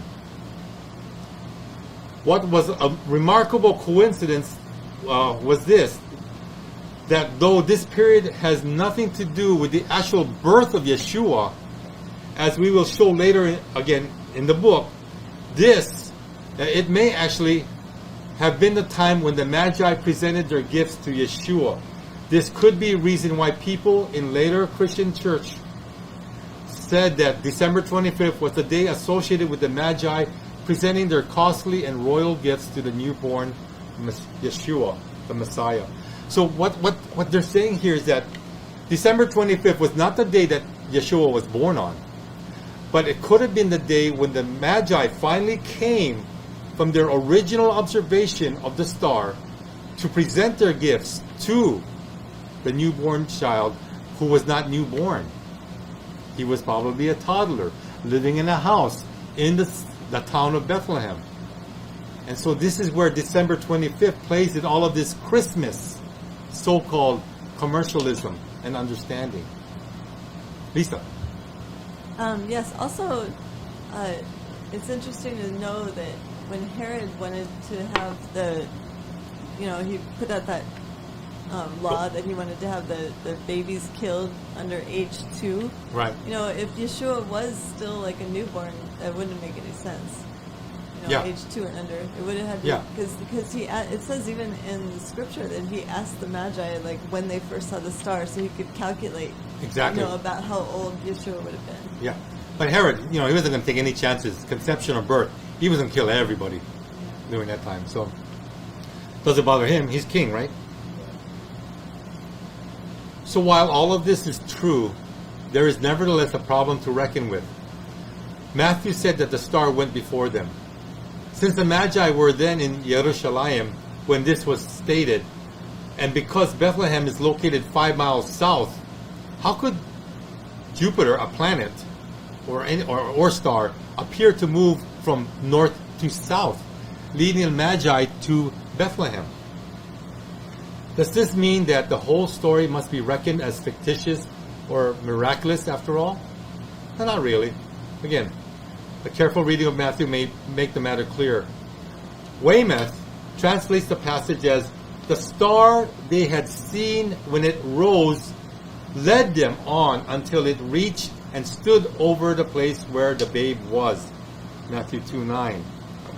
This verse has interesting and revealing information in it when read closely.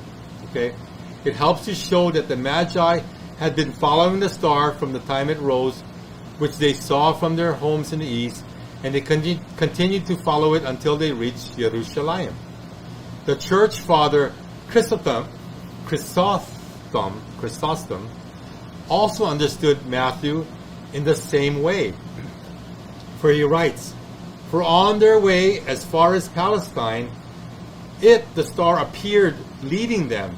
But after they set foot within Jerusalem, it hid itself. Then again, when they left Herod, having told him on what account they came and were on the point of departing, it showed itself again. So, how is that? When the Magi entered Herod's temple, his kingdom, the star disappeared, knowing that Herod was no good. And as soon as the Magi left Herod, it reappeared just for the Magi, not for Herod, but just for the Magi. There are other indications in the text of Matthew which shows this may be, again, the intended meaning. One should look very carefully at the text because it has some interesting points associated with it. In regard to this, the authors of the Expositor's Greek Testament asked the question, is the meaning that they had seen the star only at its rising, finding their way to Jerusalem without its guidance, and that Again, it appeared leading them to Bethlehem. Again, this is verse 7, which implies continuous visibility. It was their celestial guide appearing again after they left Herod. It kept going before them, and imperfect is the Greek tense, all the way till arriving at Bethlehem. It took up its position right over the spot where the child was. The use of the Greek imperfect tense in verse 9 shows that the star was constantly leading them. Remember, imperfect means it's not completed, it's ongoing. Okay? While verse 7 suggests that it was a continually appearing star. The star seems temporarily to have been obscured while the Magi visited Herod at his palace. Clouds may have covered it, or it may have been below the horizon when they visited the king. Doesn't matter, the king couldn't see it. But upon leaving the palace, however, they once again saw their celestial guide and had led them westward to Jerusalem. But now it came to be in the meridian position over Bethlehem, and it was stationary among the stars and shining down directly over Bethlehem as viewed from Jerusalem on what day? December 25th. It was now pointing out the exact geographical location of the newborn king. And interestingly, while Jupiter was still in its standing still position over Bethlehem, the sun was also standing still. All know that December 25th is the unusual period of the winter solstice. The word solstice means the sun stands still. Wow. These stationary coincidences of Jupiter and the sun are quite related and would surely have appeared significant to the astrologers at the time. F. Coumont has the following evaluation. General observance required that on the 25th of December, the birth of the new sun should be celebrated, when after the winter solstice, the days began to lengthen and the invincible star triumphed again over darkness. Recall that even Luke said that at the beginning of his gospel that the day spring from on high has visited us to give light to them that sit in darkness. A day star. Yeah. Yeah. Monkulis was saying earlier, like at the very beginning when you were teaching, that it's kind of confusing with the translation of day star and morning star. You know, like his morning star is used in the passage in Isaiah, or star of the dawn, Hillel, in reference to Hillel ben Shakar, Yeah. or Lucifer, and then it's also used in Revelation. It's also used in Luke, but I think that it was twisted a little bit, especially in the New Testament, because the star of the dawn is, Venus, right? That's like the first star, but it's more of like the light of the world, I think, is a reference to Yeshua, though, there in the New Testament, as opposed to the passage in Isaiah in the Old Testament of Hillel. Satan is always trying to... He's always copying. He's trying to counterfeit what God does. And by doing so, he'll use even the same terms. Remember, when we come to understanding Ugaritic religion, Baal worship, Baal is also used by God too as a title of his. Okay, so you're going to have a Baal, that's the one true Lord and King, the God Almighty, Hashem, and also for the God of the Ugaritic belief, which is not a God at all, but just an angel pretending to be one. So, yeah, like terms, because counterfeits are all over the place. All right. Good comment. Thanks, Mom. Okay, back to it. The Magi, being astrologers, would no doubt have wanted to give gifts to the newborn son. And in the book of Malachi, the God of Israel is called the Son of Righteousness. Okay, found in chapter 4, verse 2. They would have supposed that the child in their midst was the one destined to usher in the new golden age. The golden age that most were then expecting. Professor Eliad, whom many consider to have been the foremost authority on the past and present religious customs of peoples, has shown that the ancients looked on the dawning of each new year, the solstice period, as symbolic of the inauguration of a new age. The Magi would have been aware of all these well-known beliefs. Here they were, after making their long journey with expensive gifts to give to the newborn king, now discovering from their point of view that the Son, the Supreme Father, was standing still in the heavens, while Jupiter, the king planet, was also standing still. These features could perfectly fit Matthew's account. And to me, if you ask me, they were standing still in awe of God. Thus, the Magi, being Gentiles, would have approached this astronomical relationship from their own religious point of view. Also, all non-Jewish societies place great emphasis on the occasion of the rebirth of the sun god at each winter solstice, and they had many religious celebrations to accompany it. Jews, however, would not have viewed this season of the year in that fashion. Because see, most Jews at that time abhorred what the Gentiles did, during their religious festivals at the winter solstice or any other season of the year. They could point to the prophet Jeremiah, who commanded the Jews never to adhere to Gentile religious customs involving various solstice or equinox seasons of the year. You see, the Jews considered these to be pagan or Gentile practices. The Jews in Jerusalem would have looked on these astronomical signs in 3 to 2 BCE very differently. In fact, on December 25th, 2 BCE, was not the time of the solstice celebrations of the Jews. Remarkably, however, it was a period of great festivity throughout the whole of the Jewish nation. It happened to be the precise time for their feast of Hanukkah, okay? Sometimes spelled with a CH, right? That's actually how it is spelled. This was a feast of the Jews held near the beginning of winter, and it's mentioned in the New Testament as a feast of dedication. The start of 8 days celebration can sometimes occur as early as November 28th or as late as December 27th on our solar calendar.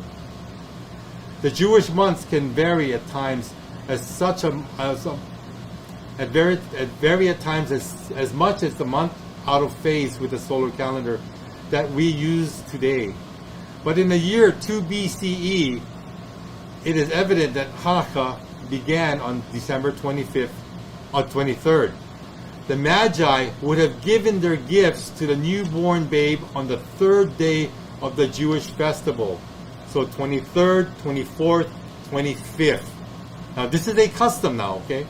This would have been interesting and symbolic time to present their gifts to the one they considered to be the Messianic king that the Jewish nation was then expecting to appear. This was because Hanukkah was a great time of what? Gift giving. Okay?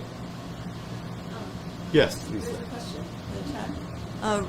Rolando Vasquez, he says he's Latino, and in his culture there's a parade of the Three Kings on January 6th every year. So he's wondering if that might have something to do with the 25th, or maybe they just, I don't know. Well, it just mentioned that it would go as far as the 27th of December, Yeah. and not go into January. And so that's a good question. I don't think I can answer that today, but if I can if I get the time to research it, I'll get back to you. Thank you, Rolando. Thank you. So this Feast of Hanukkah was not ordained in the Old Testament, okay? It's not. But all Jews held it in high esteem. And why is that? Because it took on a secular and religious importance that was second only to the Passover or Pesach season, okay? It commemorated the time in 164 BCE when the temple had been cleansed of Gentile idols placed there by Antiochus Epiphanes. Okay, the temple had been desolate of its holiness for 3 years prior, but in the Jewish month of Kislev, on the 25th day of the month, the Maccabees once again established the temple services. Okay? That particular day and the 7 days that followed were reckoned as days of celebration for the Jewish triumph over what they considered to be paganism and heathen idolatry. The Jewish symbolism associated with these days is the very antithesis of what the Gentile nations were emphasizing at their winter solstice celebrations, which probably included the symbolic beliefs that the Magi themselves adhered to in their roles as priests. Hanukkah was considered a festival of dedication, or rather of rededication, of the temple and the Jewish people to the God of Abraham and Moses. Remember, when they got all that idols taken out, they got the temple and they rededicated it again. Okay? And for this reason, it became known as a festival of renewal. From the middle of the 2nd century BCE onward, the Jews regularly assembled each year at the time in the temple or the synagogues. There, they carried branches of trees and palms in their hands, singing psalms to God for the great salvation which they considered they had been given. They looked on Hanukkah as a second feast of the tabernacles, which symbolized the redemption of the Jews and the entire world to God. No fast or mourning because of any calamity or bereavement was permitted to be initiated during those 8 days. You could not have a bad day during those 8 days. It was a time of festivity and celebration. The temple, synagogues, and all the houses in the nation were lighted both within and without by many lamps and torches during the whole period. In fact, Josephus, for this reason, called the festival the Feast of Lamps. Whew! Talk about a lot. I had to squeeze it in, guys, because next week is the week. The Magi would then have witnessed the entire Jewish nation in a holiday spirit.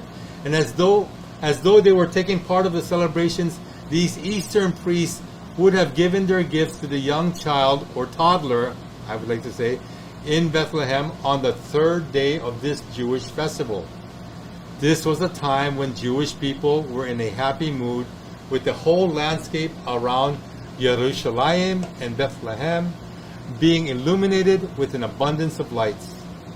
Interestingly, it was this precise period when it was customary for Jewish people to give gifts to what? Their children. Okay? From the Jewish point of view, there would be no better time for the Magi to present their gifts to the Jewish child than at this period of Hanukkah. Okay? This was the tradition for gift giving. The Jews, however, would not have been honoring the season as devoted to the renewal of the sun god. It would have just been the opposite for them. To the Jews, it was their time to celebrate their triumph over idolatry of the Gentiles and the renewal of their lives to the God of Abraham and Moses, or Moshe. It is again interesting that a permanent removal of idolatry from the world was prophesied in the Old Testament to take place in the advent of the Messiah. The dedication of Messiah to the world at the Feast of Dedication may well have seemed an appropriate time for such a messianic christening to the Jews in the 1st century. Whoa. Lisa, you had something to add? No, I just wanted to comment that when we were visiting in the Philippines, or in Ophir, you remember how we were there in January, and the people there were telling us how they celebrated the Christmas birth of the season. Messiah ever from starting in September, Yep, October, November, December, and then we were there in January, February. They still had all their decorations up and everything. Yep. So. They did it for 6 months, I believe, right? Yeah, I think 6 months. Half a year. Yeah. Philippines like to celebrate Christmas. Half a year. Okay, in closing, what we find here is a unique calendar. In this unique calendar circumstance is that the Jews were seeing Yeshua as a Messiah by having the Magi give their gifts in the midst of their celebration of Hanukkah, while the heathen peoples in the world were seeing the Magi represent them at the time of their winter solstice celebrations, it is interesting that these festival occasions occurred in combination to one another in that year. Jewish and pagan celebrations combined for that year. The astrological interpretations may or may not be in conformity with those of the Magi. You see, only the Magi themselves could best answer what prompted them to go to Jerusalem instead of Rome. The Jews observing the Magi, giving their gifts to the child at Bethlehem, may have or may not have interpreted any symbolic associations in a messianic sense by the Magi's actions, even though the event happened in the midst of Hanukkah. Astrological interpretation is a very subjective art, and even astrologers today are not sure how the ancients viewed all astronomical signs. Regardless of these uncertainties, the celestial phenomena of the year 3 to 2 BCE did in fact take place. And that's it. All right? To be continued. But, as if that wasn't enough, Luis shared something amazing to me. Okay? And Luis, are you there? Did I lose you, Luis? Did you fall asleep on me? Yes, I'm here. Oh, great. No, I'm here. I just have my mic muted. Oh, okay, great. Luis, please share with our family what you read in the Talmud, I believe it's the Talmud, about Antiochus Epiphanes, the bad guy pictured in this mid Old Testament and New Testament period. Right, here we go. So it's going to be a non-stop. Well, it's going to be a long lesson, but I'm going to try to make sense of it all. Again, trying to squeeze in so much material in 6 installments is not the smartest thing, I guess. Should have started this last year. But with that, we're in our last installment, and in Psalms 19:1, okay, the psalmist writes, "The heavens declare the glory of God, and the sky above proclaims his handiwork." Psalm 19:1. And if we were to take this seriously and literally, like we should, the heavens do declare the glory of God. And again, his handiwork is, again, shown all over the world, so all can see up in the heavens. Last week, the discussion was on the Magi presenting their gifts to Yeshua on December 25th, 2 BCE, again, before the Common Era. And funny that December 25th really sounds familiar, doesn't it? Yeah, I think of jingle bells, reindeer flying all over the place. Right, you got the idea. But actually, it says that this is when the Magi presented their gifts, which is actually makes sense too, because what is Christmas about? Gift bearing, giving gifts to those, especially children. And here the Magi present their gifts of gold, myrrh, and incense to the newborn king. Really makes sense. This again was not the time of Yeshua's birth. So when the Magi arrived, Joseph and Miriam, also known as Joseph and Mary, in the English translation, were no longer in a stable with Yeshua. They were now residing in a house. Check it out, Matthew chapter 2, verse 1. And again, Yeshua had been circumcised already, Luke 2:21. And he was also dedicated at the temple after the 40 days required for the after being born. This is again law in the culture of the Hebrews. That's Luke chapter 2, verses 22 to 24. And lastly, if you guys know anything about Greek, he was called a paidion, okay, paidion, a toddler, and was no longer called a brephos, which is an infant in the Greek language. Okay. When the Magi arrived, Yeshua was already walking and was able to speak a few words as most normal children would be able to do when several months old. I'm sure he was even peeing on his dog. Okay. Soon after the Magi left, Herod killed the male children in and around the Bethlehem area who were 2 years of age and younger. Again, you'll find that in Matthew chapter 2, verse 16. This does not mean Yeshua was exactly 2 years old at the time.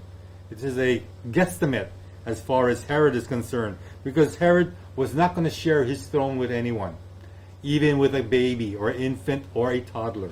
Okay, the fact that all children 2 years and under were slain shows that Herod was taking every possible interpretation of the Magi into account for the time of this newborn king's birth. Okay, Luke gave more chronological data regarding the birth and ministry of Yeshua than any other biblical writer. In doing this, Luke began his story with Yochanan, also known as John, okay, the Baptist, and he gave some chronological indications as to the time of Yochanan's conception and birth. Though his statements are general, they are plain enough to indicate the approximate time of Yochanan's birth and consequently that of Yeshua himself. Note what Luke said, okay?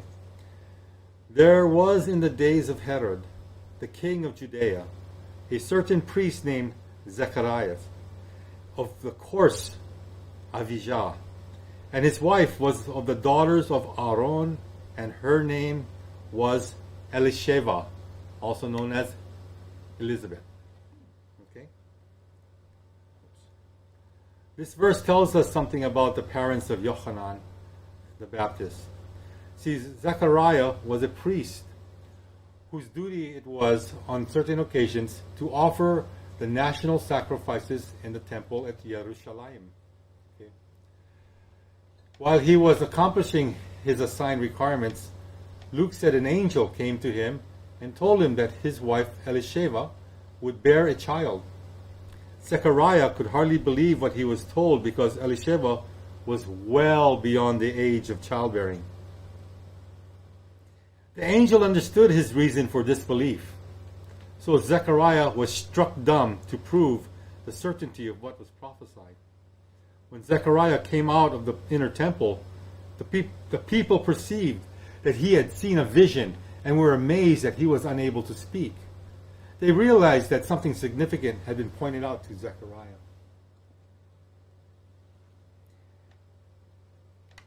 And here it reads, "And it came to pass that while he executed the priest's office before God in the order of his course, according to the custom of the priest's office, his lot was to burn incense when he went into the temple of the Lord." What was this course and when did it serve? In 1 Chronicles chapter 24, there were 24 priestly courses that administered the services in the temple. Each course had a title associated with it. These were the names of the leaders who headed each course in the time of David, and here the prophet Shmuel, also known as Samuel, and David were the persons responsible for establishing this 24-course system of priests to serve in the temple. You'll find this in 1 Chronicles 9:22. Now the course in which Zechariah served was the 8th, that of Abijah. And you notice over here, 1 Chronicles 24:10, Abijah. So you look over here. Number 1, Jehoiarib. Number 2, Jediah, Harim, Serim, all the way to number 8, Abijah. Okay? And Abijah is your 8th course, and this is what Zechariah was a part of. Josephus, the Jewish historian, was also a priest. I bet you didn't know that, huh? And he mentioned that he was a member of the first course called that of Jehoiarib. Right here, number 1. So it goes to show you that in history, this did happen. This was real, factual courses for those who serve in the temple. Originally, in the time of Moshe, the priesthood was confined only to Aaron and his immediate sons.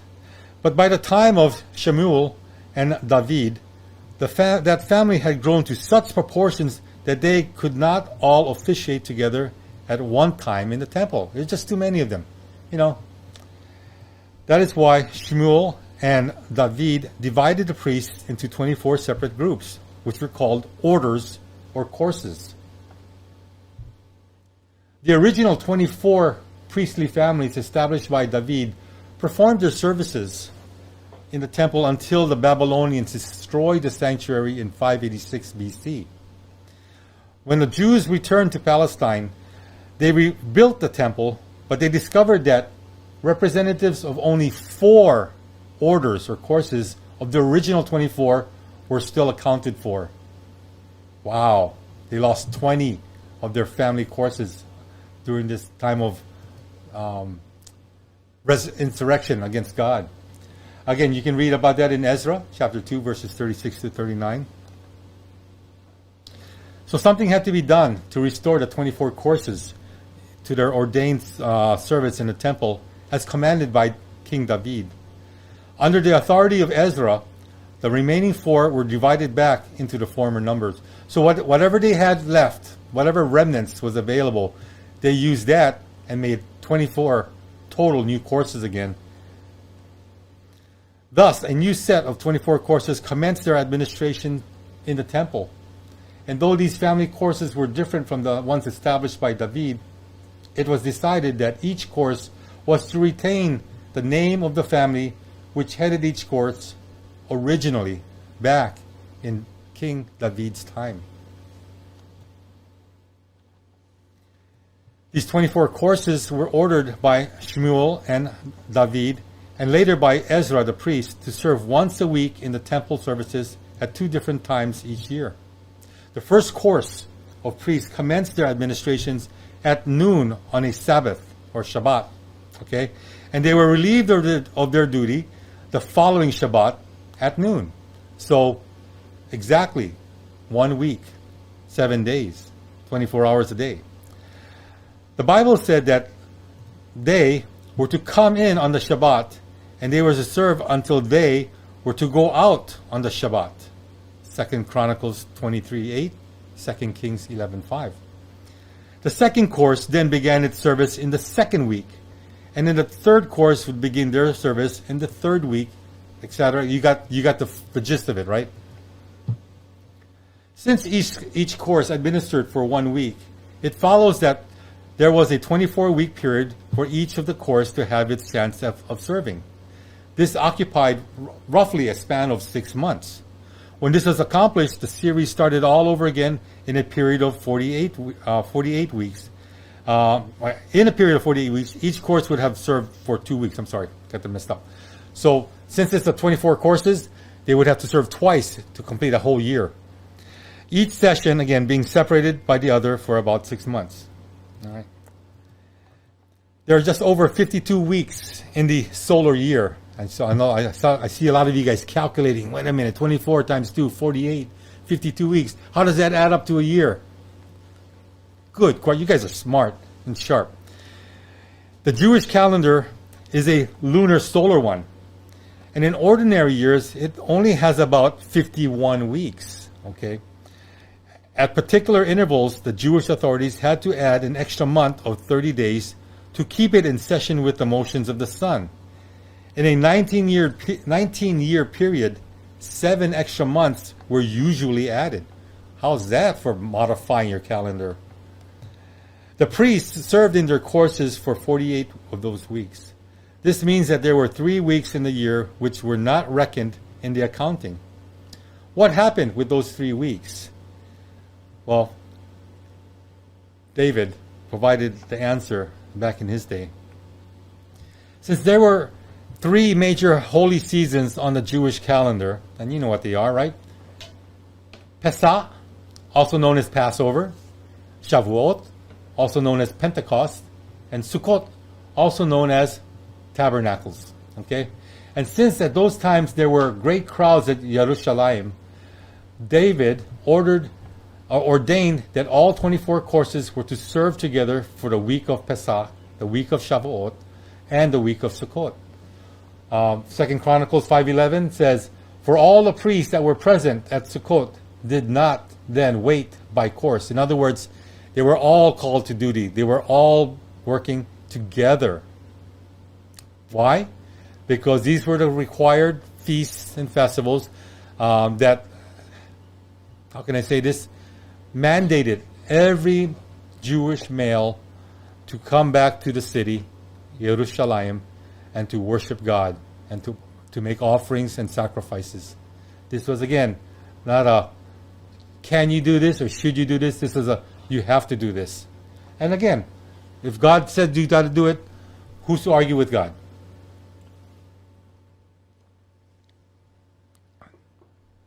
At Sukkot, and also Pesach and Shavuot, the priestly courses were suspended. They did not then wait by course. In actual fact, all the courses of the priests served together during these 3 holy seasons. So the normal 1 week course was suspended whenever we had these high season, these high festivals to celebrate. But in all the other normal weeks, the various courses were doing their assigned work at the temple. In the case of Zechariah, the father of Yochanan the Baptist, Luke said he was officiating in his regular office, the 8th course or the 8th week, when the angel said his wife Elisheva was to have a child. This is a chronological clue, and Luke was showing his readers the general time of year that Zechariah was serving.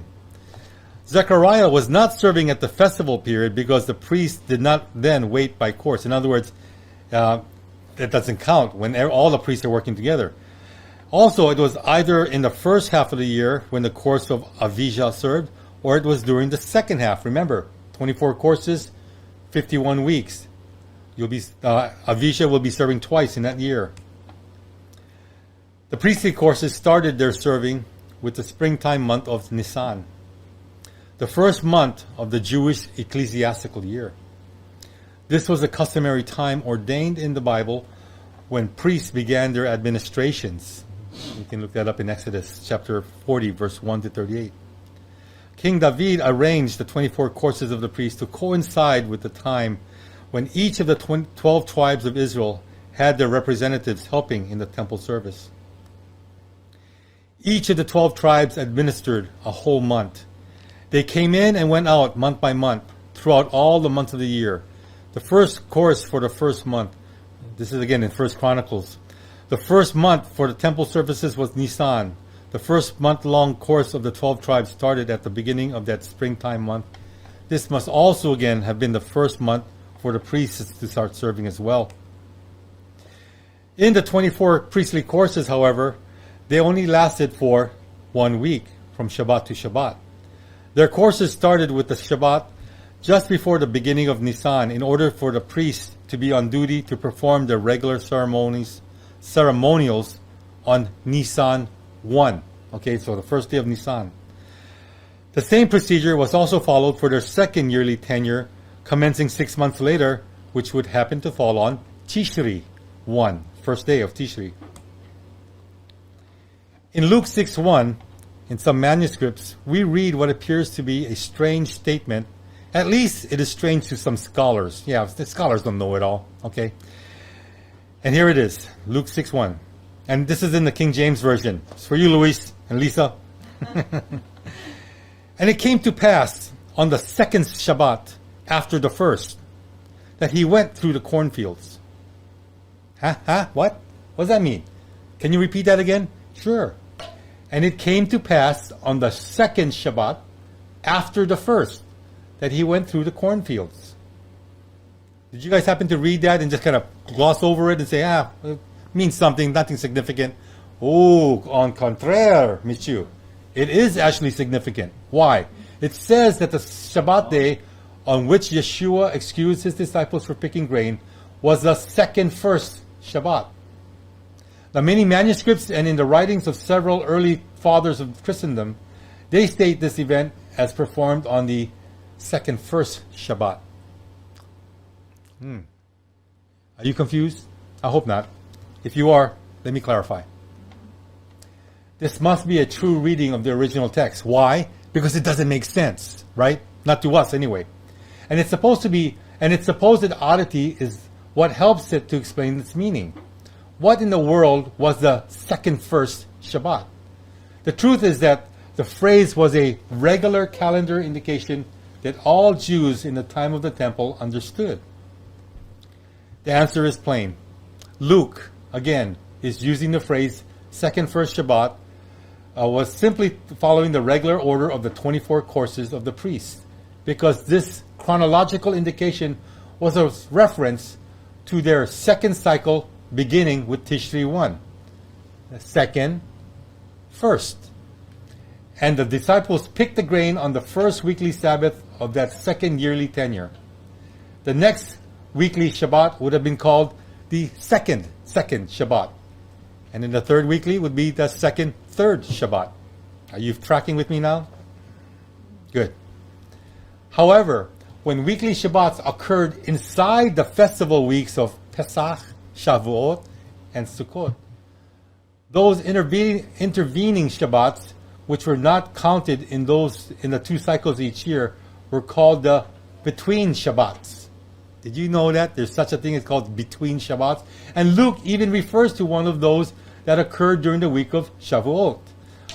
Note in the book of Acts, chapter 13, 42, where the phrase, the next Shabbat, as found in the King James Version, really states from the Greek, the between Shabbat. So, yes, what is this between Shabbat? This means that Luke in the New Testament was well aware of the 24 priestly courses. These indications by Luke are calendar references, and they give us, again, important clues to help us understand some New Testament chronological facts in determining the year or the time of year Yochanan the Baptist was born, and consequently the nativity period for Yeshua himself. Are you guys all with me? Any questions or comments? I know I'm just rambling on here. I've got a lot of slides to go through. But if you guys have any questions or comments, feel free to intervene again, and we will take the time. I want everybody to track with me. All right. If Yeshua was about 30 years old, near the commencement of the emperor's 15th year, as reckoned by the people in the East, then his birth was in 3 BCE. Luke tells us that Yeshua was born at the time of the Roman census, or enrollment. You remember the story, right? If we can determine the period of that registration, this will help to pinpoint the year of the Nativity. We now know that an empire-wide citizen registration took place for the award of the Pater Patriae upon Augustus in early 2 BCE. This was the census/registration that Luke was talking about. Again, and if you don't know what I mean by Pater Patriae, I think this was in our first installment of the Kokavim of Yeshua. First and second installment talks about the Pater Patriae. Okay, this was again the father of the country, or the father of the nation, that was going to be bestowed upon the first emperor of Rome, which was Augustus. So this registration or census took place in 3 BCE. Augustus was already being called the Pater Patriae on 1 or 2 inscriptions by 3 BCE. In fact, in late 3 BCE, he was offered the title by a deputation of people who met him at Antioch, though he refused it until the Senate bestowed it upon him on February 5th, 2 BCE. And that day was known as the Day of Concord. Okay? He did not fly in the Concord plane, and he was not eating Concord grapes. No, it's just called the Day of Concord. Okay? Oh my gosh, now we're getting the Lutheran installment here. Okay, thank you, honey. Now, this is good evidence that all the Roman people must have started to give him the most prestigious title sometime in 3 BCE. So an oath of obedience to Augustus was demanded of all people in Judea in 3 BCE. Again, this oath would have been required even of Joseph and Miriam, because they were what? Residents of Judea. More than that, Paphlagonian inscription shows that an oath of obedience was required of all Roman citizens and non-citizens in exactly the same year, 3 BCE, right? Moses of Corinne, the early Armenian historian, quoted sources which related that the census mentioned by Luke was also administered by Roman agents in Armenia, a neighbor country to Paphlagonia, in 3 BCE. And the wording of Moses of Corinne about the event was very similar to that of the Paphlagonian inscription. So again, when you look at the Roman Empire, it wasn't just Rome itself or Italy, but all the conquered land and all the conquered people that were under Roman rule were required to give this oath of obedience to Augustus, who was the Pater Patriae, also known as Caesar or Tsar. Orosius in the 5th century also said that in 3 BC, an oath, a census, was commanded of all nations at the time Augustus was honored as the first of all men, an appropriate description of the title Pater Patriae. Remarkably, Orosius said this was the empire-wide census mentioned by Luke in his gospel. Again, more outside the Bible evidence of this census that Luke speaks about. This information strongly suggests that the census was which brought Joseph and Miriam to Bethlehem, was conducted in the summer or early autumn of 3 BC. A census by the Romans would hardly have been ordered in very early spring or late autumn, and certainly not in the wintertime when that was the so-called rainy season. How could you do anything in the rain, right? Experts say the normal time for Roman censuses was from August to October. So now we even have a 3-month period, August, September, October, for where censuses would be administered. Thus, the latter part of 3 BCE makes sense. Yochanan was born about 6 months before Yeshua, Luke 1:36, and this would indicate that the conception of Yochanan, as well as that of Yeshua, was most probably in 4 BCE. You heard me say conception, right? They had a sale on wine back in those days, and the TVs all broke down, so they had to find other activities at night. Okay? So they were probably conceived during that time. Adrian said trying to microchip peeps even back then. Yep, you're right, Adrian. Let's see. Luke mentioned that Zechariah was serving at his regular time of administration during the week when the 8th course of Avijah served. This course had duty 2 times each year, remember, and once in late spring and again in late autumn. The first day of Nisan occurred in 4 BCE. This is not a simple task in some years, since the calendar of the Jews in the 1st century was dependent upon the state of the crops around Jerusalem. In order that certain ritualistic duties could be performed regarding the first fruits. Again, if you read in Leviticus, there's a protocol, especially when the first fruits, and you know what first fruits I'm talking about, when the crops were grown and they're ripe for the harvest. Okay, there were certain things in the so-called religion or belief system that they were supposed to do to offer to God as a part of their, again, thankfulness and gratefulness for a successful crop year. Okay, it was necessary for the priest to observe the ripeness of the barley, and the first crop would be barley. All right, before they would allow any ecclesiastical year to begin. And that's actually the same way it is today, that the ecclesiastical year will not begin until the first crop of ripe barley was ready for harvest. If 12 lunar months had passed from the beginning of the previous year, it was the normal custom to start the next year with the 13th month, which, of course, would have been reckoned as Nisan, the first month of the new year. But if the barley was not yet ripe, the priest often postponed the start of the year for 1 month. So it all depended on the barley. How's that, huh? Life doesn't start until the barley's right. The main Jewish custom, however, had the first priestly course commencing its duty on the Shabbat before Nisan 1. The Shabbat just prior to March 29th was March 24th. This indicates the week of service for the course of Jehoiarib. Man, they got some really tough names back then. Can you imagine their school teachers? Master Jehoiarib, come to the class, please.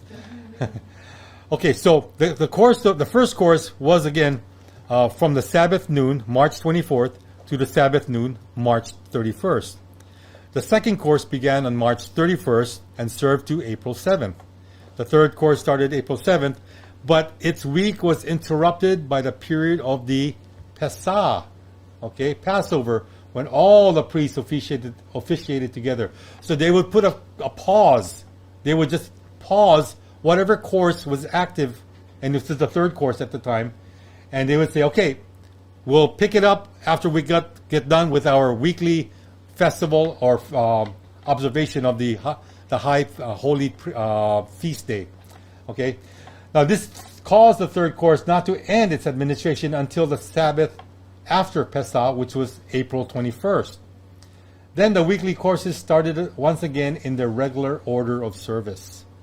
So you notice that everything goes according to plan until a feast day or feast week comes into play. The period for the eighth course of Avijah would have been from May 19th to May 26th.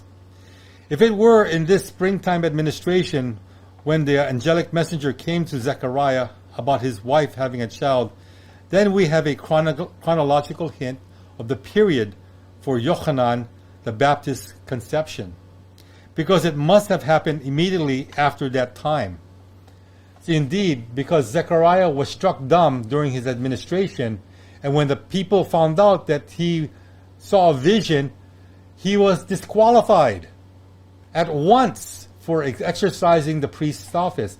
And this is part of the Jewish law, Leviticus chapter 21, verses 16 to 23.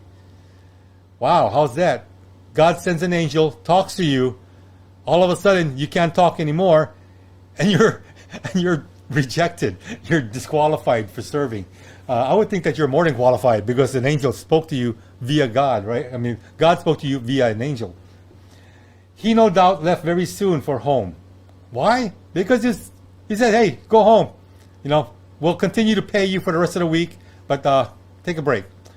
Thus, somewhere near May 26 to June 1, Elisheva must have conceived. That dirty rascal. Probably got a bottle of wine and some challah on the way home. He said, come on, honey, we're going to celebrate. But he didn't say it. He wrote it on his chalkboard. Let's celebrate and party, baby. Oh, my gosh. The human gestation period is about 280 days, which is 9 months and 10 days. And this shows the birth of Yochanan the Baptist being around the date of March 10th, 3 BCE. Okay. Luke said that Yeshua was conceived sometime in the 6th month of Elizabeth's pregnancy. Luke 1:26 and verse 36. 5 full months had passed, and Elisheva was then in her 6th month. Since Yochanan the Baptist was probably born sometime around March 10th, 3 BC, Yeshua's birth would be near September in 3 BC. Okay, yeah, and this is the actual pregnancy test that Miriam took. Okay, just to make sure, right? You see the 2 lines, pregnant. Okay, they had it back then. It must be admitted that it is impossible to arrive at an exact birthday for either Yochanan or Yeshua based upon the priestly courses themselves. Yet the information provided by Luke helps us to pick up the approximate periods with some confidence. Again, 2 or 3 weeks each way would be the, again, outside limit. And again, this is a general, guess of when they were born. Some had thought that Yeshua was born at the period of the Jewish feast of Sukkot because Yochanan in his gospel, the Gospel of John, said that he tabernacled among us. Yochanan 1:14. But see, Sukkot in the year 3 BCE was from September 26th to October 3rd BCE. But Yeshua's birth at this time wouldn't have fit those numbers. Actually, there is clear proof that Yeshua's birth could not have been at any of the three holy periods of Pesach, Shavuot, and Sukkot. You see, these were times when all Jewish men were required by biblical law to be in Yerushalayim. Yet Luke tells us that during the time of Yeshua's nativity, everyone went into his own city. Luke 2, verse 3. Besides, the Romans would not have selected the three primary festival seasons for a census when most of the Jews in Palestine were required to be in Yerushalayim. So, the Romans, they were pretty savvy people too. They knew what was the best time to take a survey, a census of the people that you were, again, governing over. And understanding the requirements, the religious requirements of the Jews would have made it pretty implausible to have it during a holy high day or feast day. The reason there was no room at the inn, how many of you remember this story, Christmas time, was not because the people were crowding into the Yerushalayim area for ceremonial purposes, but as Luke tells us, they were there to be registered for the census. Also, since our new history shows that the census and the oath of allegiance to Augustus for his award of the Pater Patriae were one and the same, it makes sense that even Miriam, who was in biblical law able to bear a king of the Jews, would also be expected to swear that she and her offspring would remain loyal to the existing government. And this census no doubt occurred in the latter part of 3 BC. As again, I will show you in detail, not in the late winter or early spring 3 BC. Did you know also that if you didn't go back to your hometown to register for the census, that whatever land was owned by the family would be forfeited to the Roman government? Yeah. And that's, again, they pull the strings. Governments can pull strings like that and make it a mandate. And you kind of had no choice. Land grabbers. Yeah, but think about it. If they were in Nazareth and they had to go all the way to Bethlehem to register in their hometown, especially after how many months of pregnancy that Miriam was going through, what terrible timing. And yet, it was meant to be in God's eyes. So again, census. There are only 3 places in the New Testament that record events connected with the birth of Yeshua. They're in Matthew's Gospel, Luke's Gospel, and chapter 12 in the book of Revelation. This latter book has some information about Yeshua's birth that should be considered, though it must be admitted that all data in the book of Revelation have symbolism in there. Some people consider it highly symbolic, some not so highly. I think it's actually kind of like a narrative with symbolism infused within. Yet the figurative nature of the book may contain the very clue we need to precisely date the birth of Yeshua. People in the first century were very prone to use astronomical signs as having bearing on historical and religious events. They were especially important regarding the births of eminent people, and kings in particular. Because of this, the section about Yeshua's birth in the book of Revelation may have been significantly related to particularly heavenly signs that Yeshua had formerly told his disciples to be aware of. Luke chapter 21, verse 11. We find in the scripture, in the book of Revelation, chapter 12, verses 1 to 5. Lisa, can you mic Mom up so she can read? Go ahead, babe. And there was a great wonder sign in heaven, a woman clothed with the sun, and the moon under her feet, and upon her head a crown of 12 stars. And she, being with child, cried, travailing in birth, and pain to be delivered. And there appeared another wonder sign in heaven, And behold, a great red dragon, having 7 heads and 10 horns, and 7 crowns upon his head. And his tail drew the 3rd part of the stars of heaven, and did cast them to the earth. And the dragon stood before the woman, which was ready to be delivered, for to devour her child as soon as it was born. And she brought forth a man-child, who was to rule all nations with a rod of iron. Revelation 12, verse 1-5. Thank you, Annie. And Terry Todd was being prophetic in the chat. She said about 5 minutes ago, Revelation 12. Terry, you're always ahead of the game, Terry. Good job. Certainly, this could hardly be a description of the Virgin Mary. This woman had the heavens associated with her, the sun, the moon, the 12 stars. Yochanan said that the display was a wonder. In Greek, it's semeion, or a sign, and that it was in heaven. What did he mean by the phrase in heaven, though? Again, the Bible speaks of 3 heavens, and this is going to be Dr. Ernest Martin's definition. The first is the heaven in which the birds fly and all weather phenomena occur. He cites Jeremiah chapter 4, verse 25, and 1 Kings 18:45. The second of that is that of the moon, the sun, the moon, and the 12 stars. And Dr. Martin cites Genesis chapter 1, verse 17. The third heaven is that where God lives, 2 Corinthians 12:2. But which of these heavens is meant? Again, in the passage, people of the first century would have had no difficulty in interpreting the proper heaven that was intended by the apostle Yochanan. Again, Dr. Ernest Martin says that the sun, moon, and the 12 stars are not located in our atmosphere where the birds and the clouds exist. They are also not found in the heaven where God has his abode, because Yochanan himself tells us that the sun or moon are not needed in that region. And this comes from Revelation 21-23.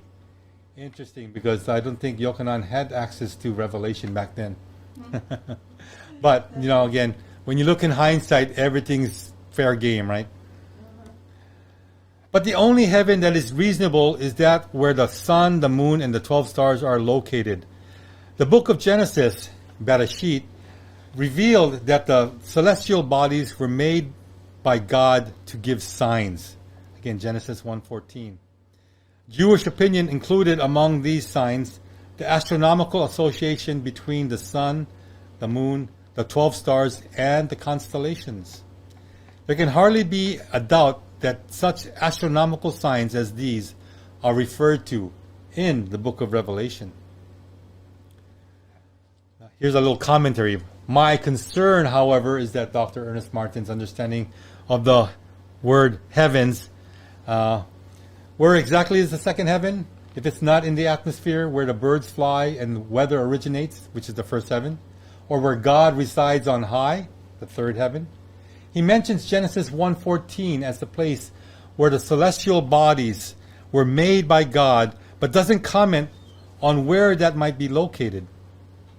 In the dictionary, the word celestial is defined as positioned in or relating to the sky. Okay, I can accept that. Or outer space as observed in astronomy. Bap! I don't agree with that. Okay? Who says the dictionary knows it all, right? The definition offers 2 rather distinct locations where the term celestial could be, either in the sky or in outer space. And if you're one that likes UFOs, I'm sure you're going to go with the second option. Okay. Well, not necessarily, but yeah. Everyone's getting excited about you. Well, here we go. In the flat Earth model, okay, there is no, and I say emphatically no, outer space. Okay, and I'll quantify that. As I mentioned before, Dr. Martin holds to a heliocentric model. Notice, heliocentric. Sun in the middle. Planets going around, orbiting around the sun. You are so way off course. Again, Literally. yeah. literally. I personally hold to the idea that the second heaven is situated between the sky where the birds fly. A nice rhyme there, huh? And where God's domain exists, between the first and third heavens. It is located just inside the rakia, okay? Defined in English as the firmament or the expanse for later translation. Terrible definition. That God made. The rakia, again, is the term, the actual Hebrew term. And here, let me read this to you from Bereshit, chapter 1, verse 6 to 8. This is coming from the Peshitta Holy Bible, okay? And God said, the sky shall be in the middle of the waters, and will be separating between the waters unto the waters. Verse 7, and God made the rakia. I put that in there just so you know that the word firmament is a translation of rakia. And it's separated between the waters lower than the rakia sky, and between the waters that were higher than the rakia sky. And it was in this way. Verse 8, and God called the rakia, the sky, Shemayim, heaven. And it was evening, and it was dawn,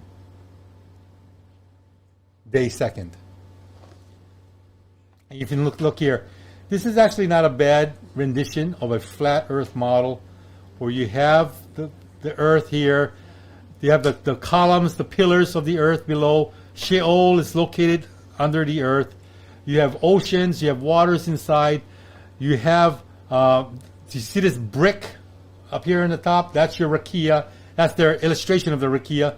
And within the rakia, within the expanse of the firmament, you have your stars, your moon, more stars, your sun, and yet more stars. How many stars? We don't know. But there's billions and billions of them. Okay?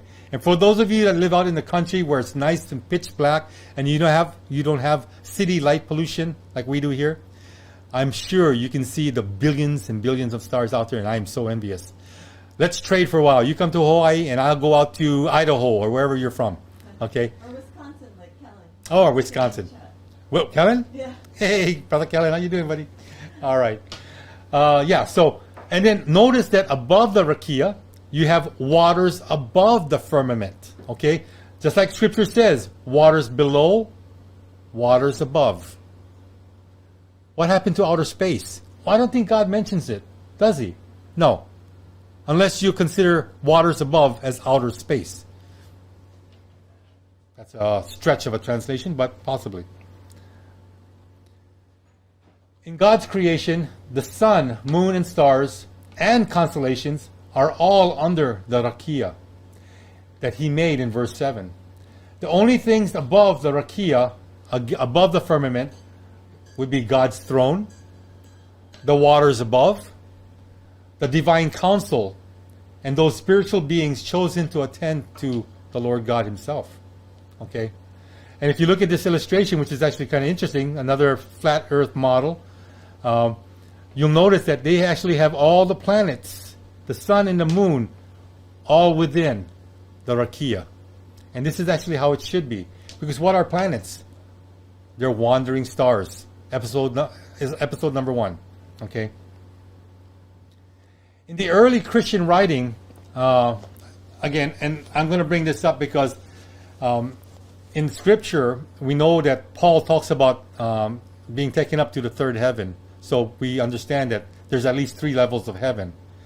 But in the ascension of Isaiah, again, a ancient Jewish text, Isaiah testifies to the descending and ascending of Yeshua, also known as the Beloved, from the 7th heaven.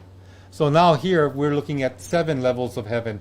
Again, Yeshua was incognito because, again, Yeshua's incarnation into human flesh was accomplished this way according to the ascension of Isaiah.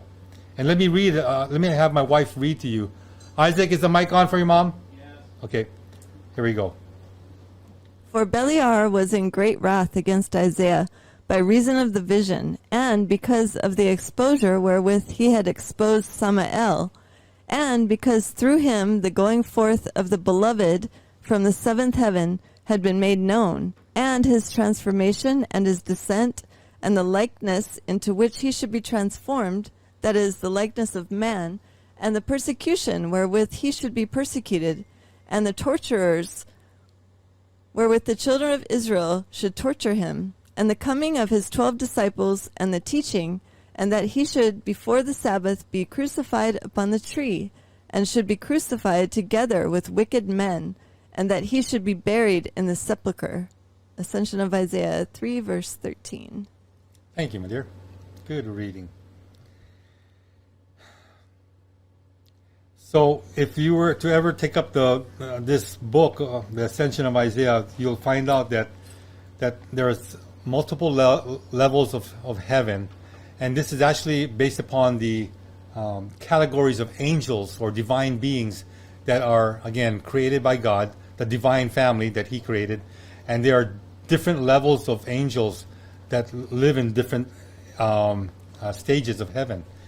And again, it's very interesting to see this glimpse of heaven from Isaiah's eyes, his perspective, because he actually, gosh, it's kind of stuff that you say, what? Really? I mean, we barely know anything about the spiritual realm. And yet text like this helps give us a little insight to what it's like. Because certain men, or in this case prophets like Isaiah, Hanok, Ezekiel, they are privy to, again, being given access to the Lord God Almighty in his very throne room. And being able to see and witness and even record some things that they're allowed to record, and yet not record things that the Lord himself says, do not record this. I would desire greatly just to be able to have one of those privileges to go up into these multiple heavens to see the Lord our God. Wouldn't you? So Dr. Martin again continues again. The birth of the Messiah is associated with the heavenly spectacle. Since some noted heavenly bodies are a part of the picture, it could well be that Yochanan intended the woman to represent a constellation that the two primary luminaries, the sun and the moon, transverse, and that she was a part of the zodiacal system which gives headship to the signs. The 12 stars were a crown upon her head. And for those of you that may not have caught the earlier episodes, the zodiac is spoken down, is frowned upon in the Bible, but in the ancients, the zodiacal system was different from what it is now, and you need to understand that this is how they actually read the stars and the signs in the skies. It was based upon the zodiac system, so it's not a bad thing here. Just understand that the time before and the culture before, it's far different from ours today. In the period of Yeshua's birth, the sun entered in its annual course through the heavens into the head position of the woman in about August 13. In other words, the sun was now in the position, or the head position, and exited from her feet about October 2. But the apostle Yochanan saw the scene when the sun was clothing or adorning the woman. And we're talking about the woman is Virgo, okay, the constellation Virgo. This surely indicates that the position of the sun in the vision was located somewhere mid-bodied to the woman, between the neck and the knees. The sun could hardly be said to clothe her if it was situated in her face or near her feet, unless she was a midget or a what do you call those? A Frodo? A hobbit. Okay. The only time in the year that the sun would be in a position to clothe the celestial woman called Virgo, that is to be mid-bodied to her, in the region where a pregnant woman carries a child, is when the sun is located between 150 and 170 degrees along the ecliptic. Again, and when you look at a circle, okay, and you find out where zero is, you go down 150 to 170 degrees. It's 360 degrees in a circle. This is where you'll find, again, Virgo. And this is where the sun is located in her mid-bodied area. The clothing of the woman by the sun occurs for a 20-day period each year. This 20-degree spread could indicate the general time when Yeshua was born. So we're drawing closer now. We're narrowing it down. In 3 BC, the sun would have entered the celestial region about August 27th and exited from it about September 15th. If Yochanan in the book of Revelation is associating the birth of Yeshua with the period when the sun was mid-bodied to this woman called Virgo, and this is no doubt what he means, then Yeshua would have been born within that 20-day period. From the point of view from the Magi, who were, again, astrologers, this would have been the only logical sign under which the Jewish Messiah might be born, especially if he was born of a virgin. Right? Virgo, virgin. Even today, astrologers recognize that the sign of Virgo is the one which has reference to a messianic world ruler to be born from what? A virgin. This heavenly woman called Virgo is normally depicted as a virgin holding in her right hand a green branch, and in her left hand a sprig of grain, and she'd be holding it like this. In the Hebrew zodiac, she at first, in the time of David, denoted Ruth. You remember Ruth, right? Who was gleaning in the fields of Boaz. She then later became the virgin when the prophecy of Isaiah 7:14 was given in the time of King Hezekiah and by the prophet Isaiah. This virgin held in her left hand a sprig of grain. This was precisely where the bright star called Spica, is found. Indeed, the chief star in the constellation Virgo is Spica. So if you were to go out in the night sky, locate where, again, for me, Orion is the easiest to find because of his belt, then you can actually kind of locate where and see where Virgo is. The brightest star in that constellation, Spica, is that sprig of grain that she's holding. The word Spica has, through the Arabic, the meaning the branch. And it symbolically refers to Yeshua, who was prophetically called the branch in Zechariah chapter 3 verse 8 and in chapter 6 verse 12. This sign of Virgo designates the heavenly witness for the birth of the Messiah, Yeshua, and they say that Virgo should actually begin the zodiacal signs which give the story of Messiah. What? Yes, it makes sense. Because Virgo encompasses or encroaches upon Leo, the lion. And when you think about it, it makes sense. Now listen to this. The Apostle Yochanan may have given the same indication as far as the first full sign of the zodiac is concerned. He depicted the woman of Revelation as having a crown of 12 stars on her head. This could well show that the woman, Virgo, is the constellation of headship for all 12 signs. 12 stars, 12 signs.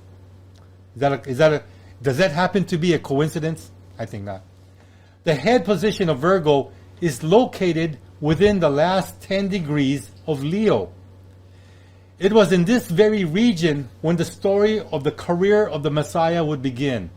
Thus, the story of Yeshua and his mission on earth, as related by these heavenly symbols, should logically begin with his birth from a virgin and conclude with him being crowned king in the final sign of Leo the lion, which its chief star being Regulus is in Leo, is called the king's star. This is no doubt what the Apostle Yochanan was trying to show through the symbols found in Revelation 12. Whoa, man, I got blown away reading that. That you get born first from a virgin, and then throughout the course of that year, at the very end, he is crowned king in the constellation of Leo. And who is the king? Yeshua, of the tribe of Judah, right? The tribe of the lion. Wow. When you look at the constellations, you'll see here Leo is right above Virgo here. And you notice that this dotted line is the ecliptic. This is the path of the sun. You see the sun right here, This is not showing when he was born, but this is how they go and follow. Regulus belongs to Leo. Right here is Spica, which is that branch that she's holding in her left hand. Those are the main stars in these two constellations. And again, if you missed out earlier, last week, I spoke about how the wandering stars, the planets Venus, Mars, Mercury, and Jupiter, were all in conjunction with one another. It's amazing to understand what the sky is offering us, because God is sharing His story before our very eyes. And this is exciting. Notice that the moon is also over here as well. And we're going to get to the moon, because that's really a big player. Any questions or comments from the Peanut audience? Jay was saying, does this explain why the NASA astronauts always appear to be underwater during their space? Yeah, there is no outer space. They're actually in water. And then Patrick was there in a scuba suit, green screen pool. And Adrian's like, it's even boardwalk. So there's a lot of... Yeah, a lot of chat on that. Yeah. Good, guys. Came in right at the right time. Good chat, guys. All right, let me continue. We still got a lot more to go. And hey, wow, we're already past an hour. All right. The birth of this child in Revelation 12, whom Yochanan identified with Yeshua, should have occurred while the sun was clothing the woman, Virgo, and when the sun was mid-bodied again. This period of time, 3 BCE, covered 20 days, from October 27th to September 15th. If Yeshua were born within that 20-day period, it would fit most remarkably with the witness of Luke, again, relative to the birth of Yochanan the Baptist and the 8th course of Avijah. The chronological indications associated with the priestly course of Avijah place Yeshua's birth exactly within this period. In other words, when Yochanan, John, was born, Jesus was to follow 6 months later. And that 6 months falls within this August 27th to September 15th period. Remember, I think March 10 was supposedly the approximate date of John's birth, or Yochanan's birth. The position of the moon in Yochanan's vision actually pinpoints the nativity to within a day. Whoa, wait a minute. What? Forget the 20-day period. The moon pinpoints the nativity or the birth to within a day, even within a period of an hour and a half, 90 minutes on that specific day. And we're getting to that specific day. Why is that? The key is the moon, okay? The apostle said it was located under her feet, okay? So, zapatos, she's got shoes on, or slippers, or whatever you want to call it. But the moon is under her feet. And what does the word under signify in this case? Does it mean that the woman of the vision was standing on the moon when Yochanan observed it? Or does it mean her feet were positioned slightly above the moon? Yochanan does not tell us. This, however, is not a major consequence in using the location of the moon to answer our question, because it would only involve the difference of a degree or two. In other words, it's an insignificant nature of whether she was on the moon or above the moon. Okay, the moon travels at about 12 degrees a day in its course through the heavens. This motion of 1 or 2 degrees by the moon represents on Earth a period of only 2 to 4 hours. This difference is no problem in determining the time of Yeshua's birth. What is vital, however, is that this shows the moon as a new moon, a Ruach Kodesh. Ruach Kodesh, a new moon. Rosh Kodesh. Rosh Kodesh is head of the moon. Ruach is spirit. Rosh Kodesh, new moon. Okay, and you have to understand that Rosh Kodesh also begins the new month, right? Because the moon is literally invisible. You can't see it. That's when you start your monthly calendar. And again, Shabbat follows after Rosh Chodesh. Now, since the feet of Virgo, the Virgin, represent the last 7 degrees of the constellation, in the time of Yeshua, this would have been about 180 to 187 degrees along the ecliptic, the path of the sun. the moon has to be positioned somewhere under that 7-degree arc to satisfy the description of Revelation 12. Remember, Yochanan saw this and he wrote it down. But the moon also has to be in the exact location when the sun is mid-bodied to Virgo. In the year 3 BC, these two factors came to precise agreement for about an hour and a half, as observed from Palestine or Patmos in the twilight period of September 11th. There you go. September 11th. The relationship began about 6:15 p.m. sunset and lasted around 7:45 moonset. This is the only day in the whole year that the astronomical phenomenon described in the 12th chapter of Revelation could have taken place. Okay, now you've got it. September 11th. Why does that date sound so familiar? No? Now, for many of you, you're thinking, wow, this is so different. It is different. And yet, what does Satan, Hasatan, like to do?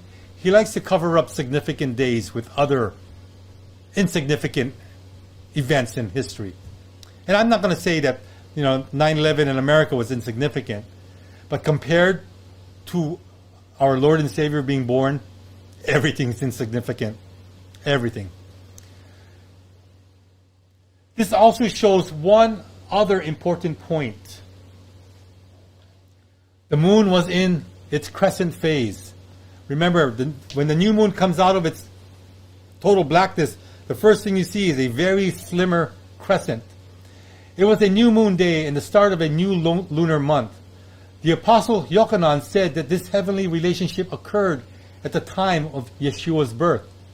And in 3 BC, this exact combination of celestial factors happened just after sunset, only on one day of the year, and it was September 11th.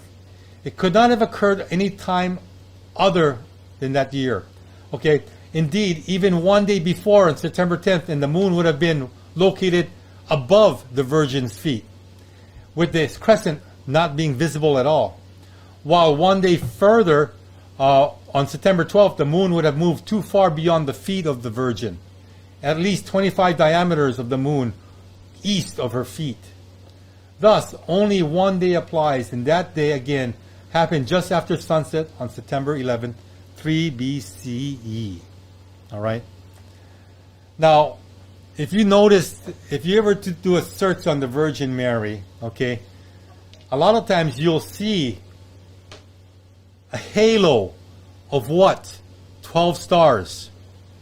12 stars. Here's a nice picture, 12 stars. And what is at her feet? The crescent moon, the new moon that exists right here.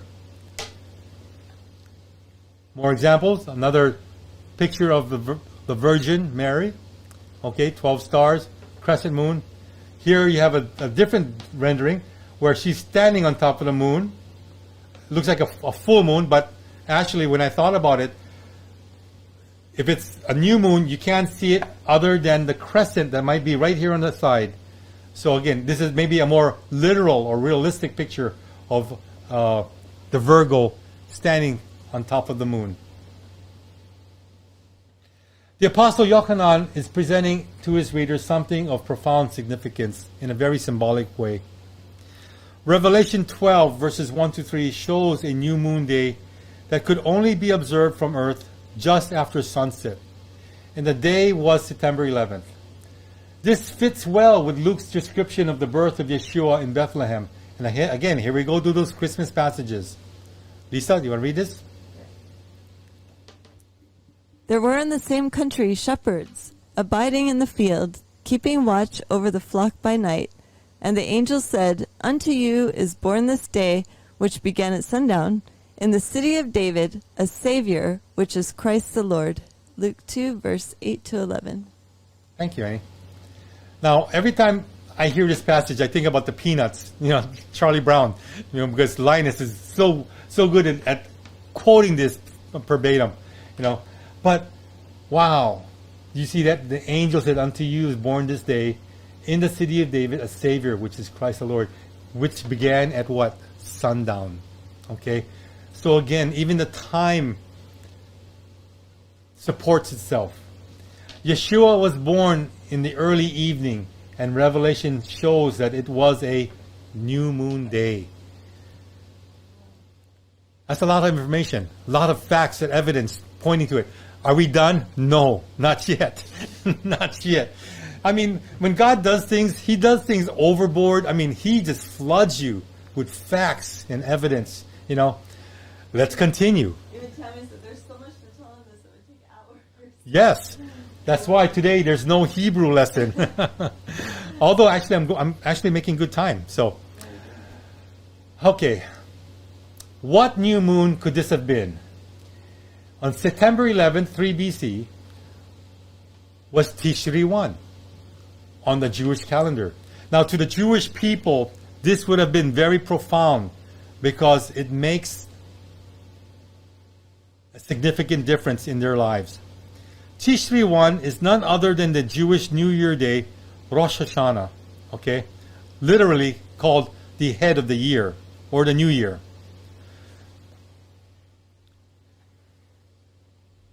The Bible also calls it Yom Teruah, okay?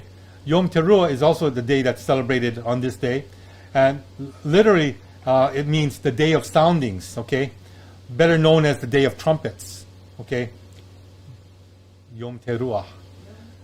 Leviticus chapter 23, verse 23 to 26.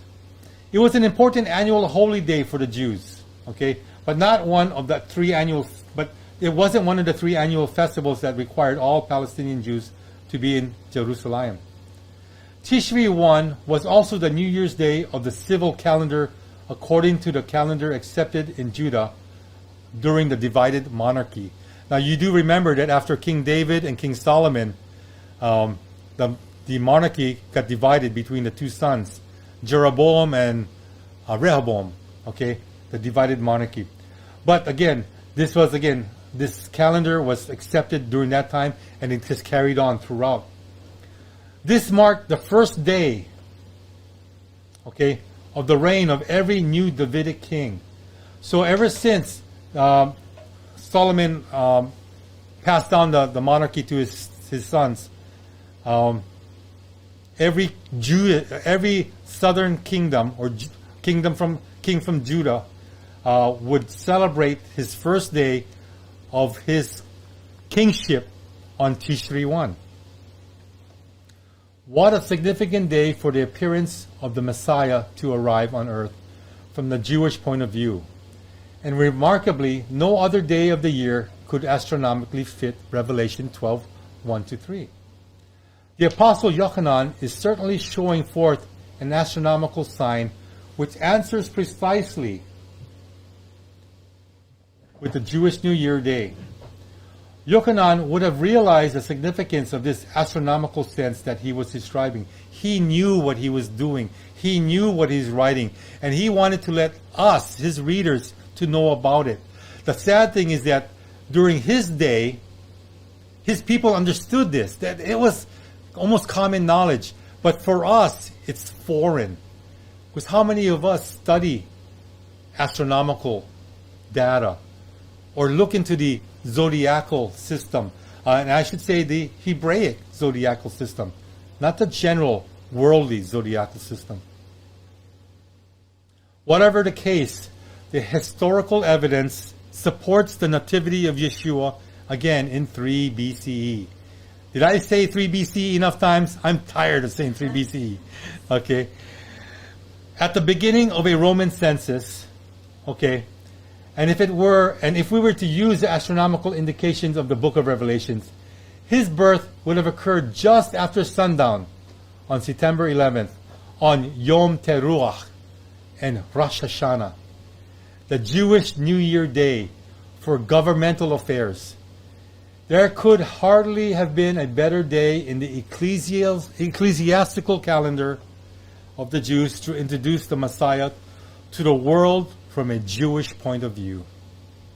And no doubt this is what the Apostle Yochanan clearly intended to show by the sign that he recorded in Revelation 12.